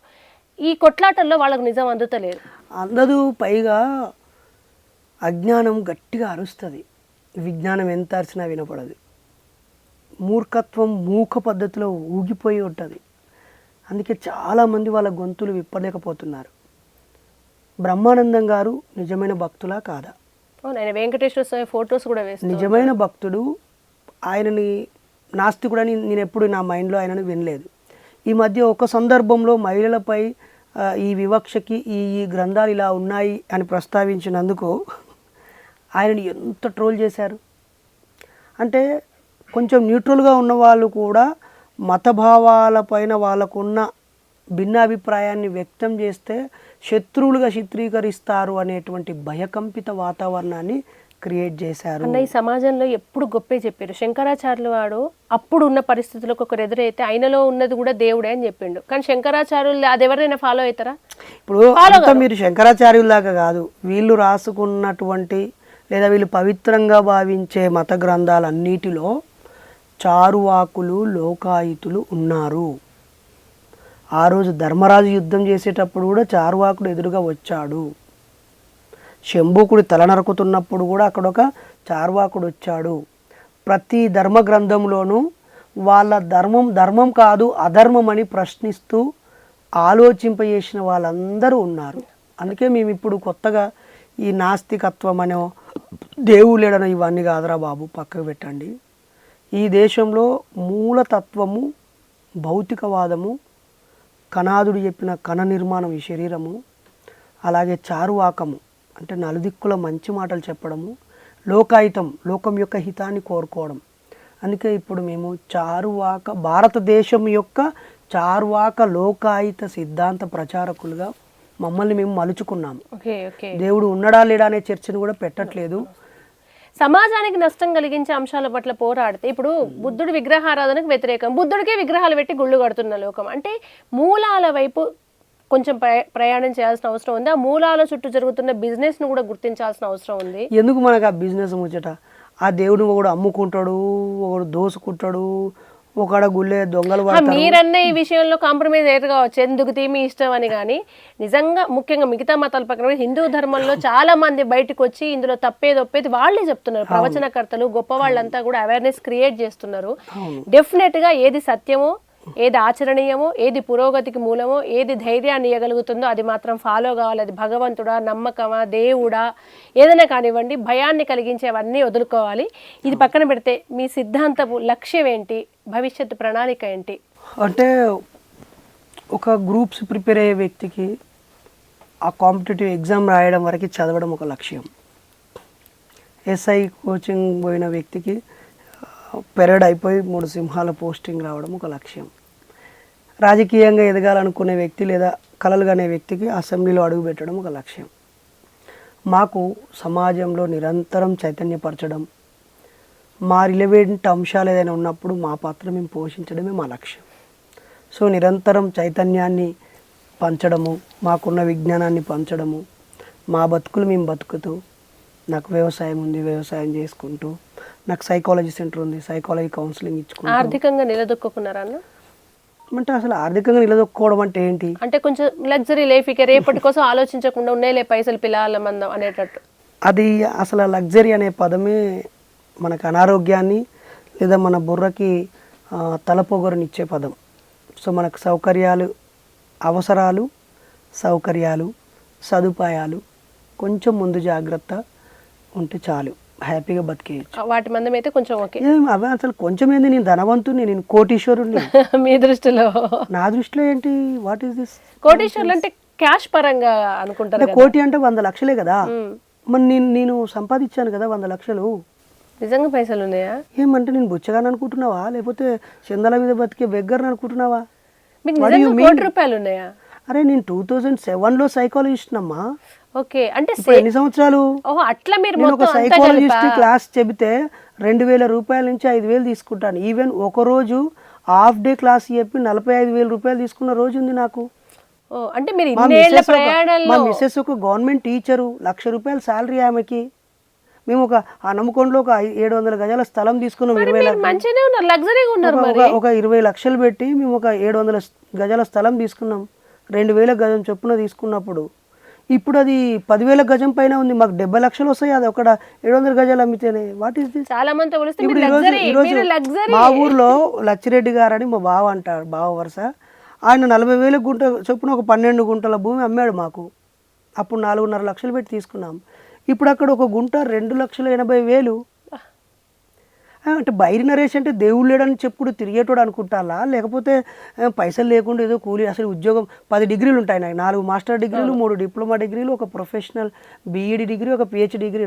అంటే ఇన్ని చదివిన మీకు నౌక రాలేదని ఒకడు పిచ్చి మాట, లేకపోతే అరే ఏం పైసలు లేకుండా పోతాడా, ఓ నల్ల చొక్క 150 రూపాయలు తీసుకుంటాడు, ఒకటి స్లిప్పర్స్ వేసుకుంటాడు, 200 రూపాయలు. తిరస్కరణకు ధిక్కారాని కోసం అది సింబల్. కాబట్టి ఇప్పుడు నీకు అర్థమైందా? నేను 100 లక్షలు లగ్జరీ ఫస్ట్ అబద్ధపడ్డాను, నేను లగ్జరీ కాదన్నారు, కంపారిటివ్లీ చాలా మంది. లగ్జరీ అనేది ఎప్పుడు తెలుసా, నేను నా అవసరం వస్తువులని లగ్జరీగా మార్చుకున్నప్పుడు లగ్జరీ అవుద్దమ్మా. నేను ఒక చక్కగా ఒకే గది ఇల్లు కట్టుకొని హ్యాపీగా బతుకుతున్నా. నా ప్రయాణానికి కావాల్సిన ఒక 7-8 లక్షల రూపాయల ఉందా ఎక్సెంట్ కారు కొనుక్కున్నా, 7 ఏళ్ల క్రితం కొనుక్కున్నా నేను. అప్పటి నుంచి ఒకటే కారు నాకు. అది ఇంకా ఈఎంఐ అయిపోలేదు, ఈ మార్చికి అయిపోద్ది. ఈ మార్చితో 7 ఏళ్ళు అయిపోతాయి. నా కారు ఉంది ప్రయాణానికి, సొంత ఇల్లు ఉంది, నా భార్యకు ఉద్యోగం ఉంది, నాకు బోల్డ్ అంత చదువు ఉంది, పుస్తకాలని, నాకు యూట్యూబ్లో 2,13,000 మంది సబ్స్క్రైబర్లు ఉన్నారు, నాకు ఒక కిరాణం షాపు ఉంది, నాకు ఒక బస్ స్టాండ్లో బేకరీ కూల్ డ్రింక్ షాపు ఉంది, తర్వాత వ్యవసాయ భూమి కొనుక్కున్నా నేను ఒక చోట. అసలు వాట్ యు మీన్? అంటే దేవుడు లేడని చెప్పేటోళ్ళందరూ బుచ్చగాలనుకుంటారా, లేకపోతే ఇట్లా వచ్చి టీవీల ముందు మాట్లాడితే? బైరి నరేష్ అన్న ఆయన పళ్ళన్నీ ఆయన వేసుకుంటూ మంచిగా ఉంటున్నారు. ఆయన ఇచ్చే మాటలు మొన్న మేము జూన్ 5వ తేదీన జనవరి 5న ఆదివారం రోజు సావిత్రిబాయి పూలే జయంతి జరిపాము ఠాగూర్ ఆడిటోరియం ఉస్మాన్ యూనివర్సిటీలో. మా భార్య నేను ఒక 57,000 రూపాయలు ఇచ్చాము ఆ సమావేశం నిర్వహించడానికి. We are contributors, we are donors. అంటే నాకు ఇప్పుడు ఏం ఉంగరాలు అక్కర్లేదు, కడాలు అక్కర్లేదు, చైన్లు అక్కర్లేదు, మా ఇంట్లో ఏసీలు అక్కర్లేదు, డబుల్ డోర్ ఫ్రిడ్జ్లు అక్కర్లేదు, లేకపోతే ఓపెన్ టాపు కార్లు అక్కర్లేదు, ఖరీదైన షూలు అక్కర్లేదు. మనిషి అవసరాలకు కావాల్సినవి మాకు అన్నీ ఉన్నాయి. మా 2 పిల్లల్ని ప్రశ్నోదయ్ 9th క్లాసు, జ్ఞానోదయ్ 7th క్లాసు, వాళ్ళని మంచిగా చదివిస్తున్నాం. మేము 3-4 మంత్స్కి ఒకసారి ప్రకృతిలో విహరిస్తుంటాం. వెరీ రీసెంట్ మొన్న మైసూరుకు వెళ్ళాము, ఆ పక్కన చాముండి ఆశ్వరం పైడికి కూడా వెళ్ళొచ్చాము మేము, ఆ పక్కన టిప్పు సుల్తాన్ శ్రీరంగపట్నం గుడి దగ్గరికి వెళ్ళొచ్చాము. బోలెడని ప్రయాణాలు చేస్తాం మేము. ఈ దేశంలో నేను నా భార్య పిల్లలు తిరగని ప్రదేశం లేదు. మేము ఎక్కడ ఇది ఎందుకన్నా షర్ట్ ధిక్కారానికి చిహ్నమనా? అదేం కాదు. ఒకటి బ్లాక్ అంటే మూఢనమ్మకాల పరంగా అపశకునము, మంచిది కాదు, మేము నమ్మొద్దు అని అనుకుంటారు ప్రజలు. అదేం కాదు, వేసుకునే చొక్కాలో లేదు, చేసే పనిలో ఉంది అనే భావన మాది. కాబట్టి చేసే పనికి నీ సామర్థ్యము లేదా పరిస్థితులు కారణం తప్ప వేసుకునే చొక్కా రంగు కారణం కాదు. అదొక అంశం. రెండోది, ఈ సమాజంలో కులము, అసమానతలు, మూఢనమ్మకాలు, అజ్ఞానం ఉంది, వాటిని మేము నిరసిస్తున్నామని అర్థం. అంతేగాని ఒక చోట మొన్న ఏప్రిల్ 14th రోజు మేము బాబాసాహెబ్ అంబేద్కర్ విగ్రహం ముందు బ్లాక్ సెల్యూట్ అని ఒక ప్రోగ్రాం పెట్టుకున్నాం. అక్కడికి ఒక పోలీస్ ఆఫీసర్ వచ్చి మీరు ఏదైనా గవర్నమెంట్కి వ్యతిరేకంగా నిరసన చేస్తున్నారా అని పోలీసు వ్యాన్లు, జీబులు వందల మంది వచ్చారు. సార్ ఇది మా యూనిఫామ్ సార్ అంటే ఆయనకి అర్థం కాదు. ఆ పక్కన ఉన్న ఇంకొక SIO, CIO, DSP rank office sir నిజమే సార్ వీళ్ళు అన్ని బ్లాక్ షర్ట్స్. మేము నిరసన కార్యక్రమాలు ఎక్కువ చెయ్యం, ఎప్పుడో అత్యవసరం అయితేనే చేస్తాం. ఇది మా యూనిఫామ్. షర్ట్ బ్లాక్, సంచి ఎర్రగా. ఇది ఎరుపు కాదు, అంటే ఒక రకంగా కాషాయం అనొచ్చు. ఇది బుద్ధుడి సింబల్. నేను బుద్ధుడి జన్మస్థలం అయిన లుంబినికి వెళ్ళాను, ఆయన పెరిగిన కపిలవస్తు నేపాల్కు వెళ్ళాను, ఆయన జ్ఞానాన్ని ప్రచారం చేయడం మొదలుపెట్టిన బుద్ధ గయకు వెళ్ళాను. ఆ ప్రదేశాలన్నీ తిరిగాను. ఆయన్ని కూడా తర్వాత అప్పుడు అక్కడ అనుకున్నాను, నేను అక్కడ నుంచి వచ్చేటప్పుడు ఇక్కడ నుంచి నేను నాలో ఏదో ఒక ప్రత్యేక అంశం నన్ను నిరంతరం గుర్తు చేయాలి, నన్ను కంట్రోల్ చేయాలి, లేదా నా భాషలో, నా ఆలోచనలో, నా ప్రవర్తనలో ఏదో ఒక బలమైన మార్పు రావాలి అనుకున్నప్పుడు నా పక్కనున్న సత్యబోధి అనే బోధిసత్వుడు, ఆయన చాలా సంవత్సరాలుగా అక్కడ చేస్తున్నాడు. ఆయన ఇది గిఫ్ట్గా కొని నాకు ఇచ్చాడు. సో ఆయన గిఫ్ట్గా, బుద్ధుడి గిఫ్ట్గా ఎప్పుడు నాకు కావాల్సిన రక్షణ ఆయుధాలు కానీ, లేకపోతే జ్ఞాన ఆయుధాలు కానీ, లేకపోతే సమాచార ఆయుధాలు కానీ నీరు మంచిగా ఇందులో పెట్టుకొని సౌకర్యంగా ఉంది. బుద్ధుడిది కూడా మీరు ఆయన కొన్ని అంశాలు ఫాలో అవుతారు తప్ప బుద్ధ తత్వంలో ఉండే మూఢత్వాన్ని కూడా మీరు బహిరంగ. అరే నేను ఒకే భార్యను పెళ్లి చేసుకోవాలనే దానిలో రాముని ఆదర్శం తీసుకున్నా, నీకేమైనా అభ్యంతరమా? నాకు ఎందుకుంటుందన్న, మంచి తీసుకుంటే అందరు తీసుకోవాలనే కోరుకుంటాం. మంచిది, నేను అనేది అదే, ప్రతి దాంట్లో ఒక మంచి ఉంటుంది, అది తీసుకుంటేనే. ఇవన్నీ మనల్ని అటు తిప్పి ఇటు తిప్పి టైంపాస్ ప్రజలకు అంతే. థ్యాంక్ యూ సో మచ్ అన్న. It's long time discussion, but బాగుంది. మీలో ఒక మంచి కోణాన్ని తెలుసుకోవాలనుకున్నా, మంచిగా ఉంది, న్యాచురల్గా ఉంది discussion. Once again thank you so much. Thank you. Me channel వాళ్ళందరికీ కూడా ఈ మధ్య ఒక 18 నెలలుగా ఏ ఛానల్కి ఇంటర్వ్యూ ఇవ్వలేదు. మీ పిఆర్ఓ నా వెంటబడి ప్రేమిస్తూ, గౌరవిస్తూ, ఓపికగా నన్ను ఇక్కడ దాకా రప్పించాడు. తనకి థ్యాంక్ యూ. ఈ ఛానల్, ఈ ఇంటర్వ్యూ చూసిన ప్రజలందరికీ నేను మరోసారి రిక్వెస్ట్ చేస్తున్నాను, గతంలో అసందర్భంగానో లేదా అక్కడున్న పరిస్థితుల రీత్యా నేను కోపంగా మాట్లాడింది నిజమే. దానివల్ల చాలామంది బాధపడ్డారు, నాపై దాడి చేశారు, జైలుకి వెళ్ళాను. తర్వాత బయటికి నా వల్ల బాధపడ్డ వాళ్ళకి సారీ చెప్పాను. ఇప్పుడు మళ్ళీ అంటున్నాను, గుర్తుపెట్టుకోండి, పదే పదే పొరపాట్లు చేస్తూ సారీ చెప్పే చీప్ మెంటాలిటీ నాది కాదు. ఓకేనా? సో ఈ నరేష్ మళ్ళోసారి దేవుళ్ళ మీద నోరు జారాడు, మళ్ళీ సారీ చెప్తాడు అని అనుకోకండి. నేను ఉన్నత చదువులు చదువుకున్నాను, చదువుతూనే ఉంటాను ఇంకా. అలాగే ఈ సమాజానికి మేలు చేయాలనుకునే వ్యక్తినే తప్ప ఒక మతాన్ని అవమానించి ఆనందం పొందే చిల్లరగాడిని కాదు. అలాగే నాకు ఒక కుటుంబం ఉంది, భార్య పిల్లలు ఉన్నారు, నాకు వ్యవసాయం ఉంది, నాకు వృత్తి ఉంది, ప్రవృత్తి ఉంది, పనులు ఉన్నాయి. నా సమయాన్ని, నా జ్ఞానాన్ని ఈ సమాజంలో ఉన్న మూఢనమ్మకాలు, అసమానతలు పోగొట్టడానికి నాలాంటి వాళ్ళని సమీకరించి మూఢనమ్మకాల నిర్మూలన సంఘం పేరుతో పనిచేయాలని నేను ముందుకు వచ్చాను.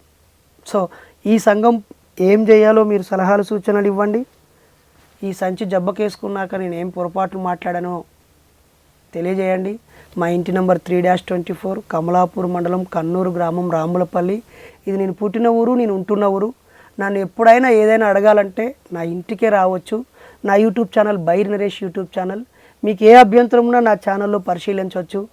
ఎవరో నాపై దుష్ప్రచారం చేస్తూ కొన్ని మతాల వారిని రెచ్చగొట్టే వాక్యాలు పెట్టి నాకు ఫోన్లు చేయండి అని ప్రేరేపిస్తే ఆవేశపడి ఫోన్ చేయకండి.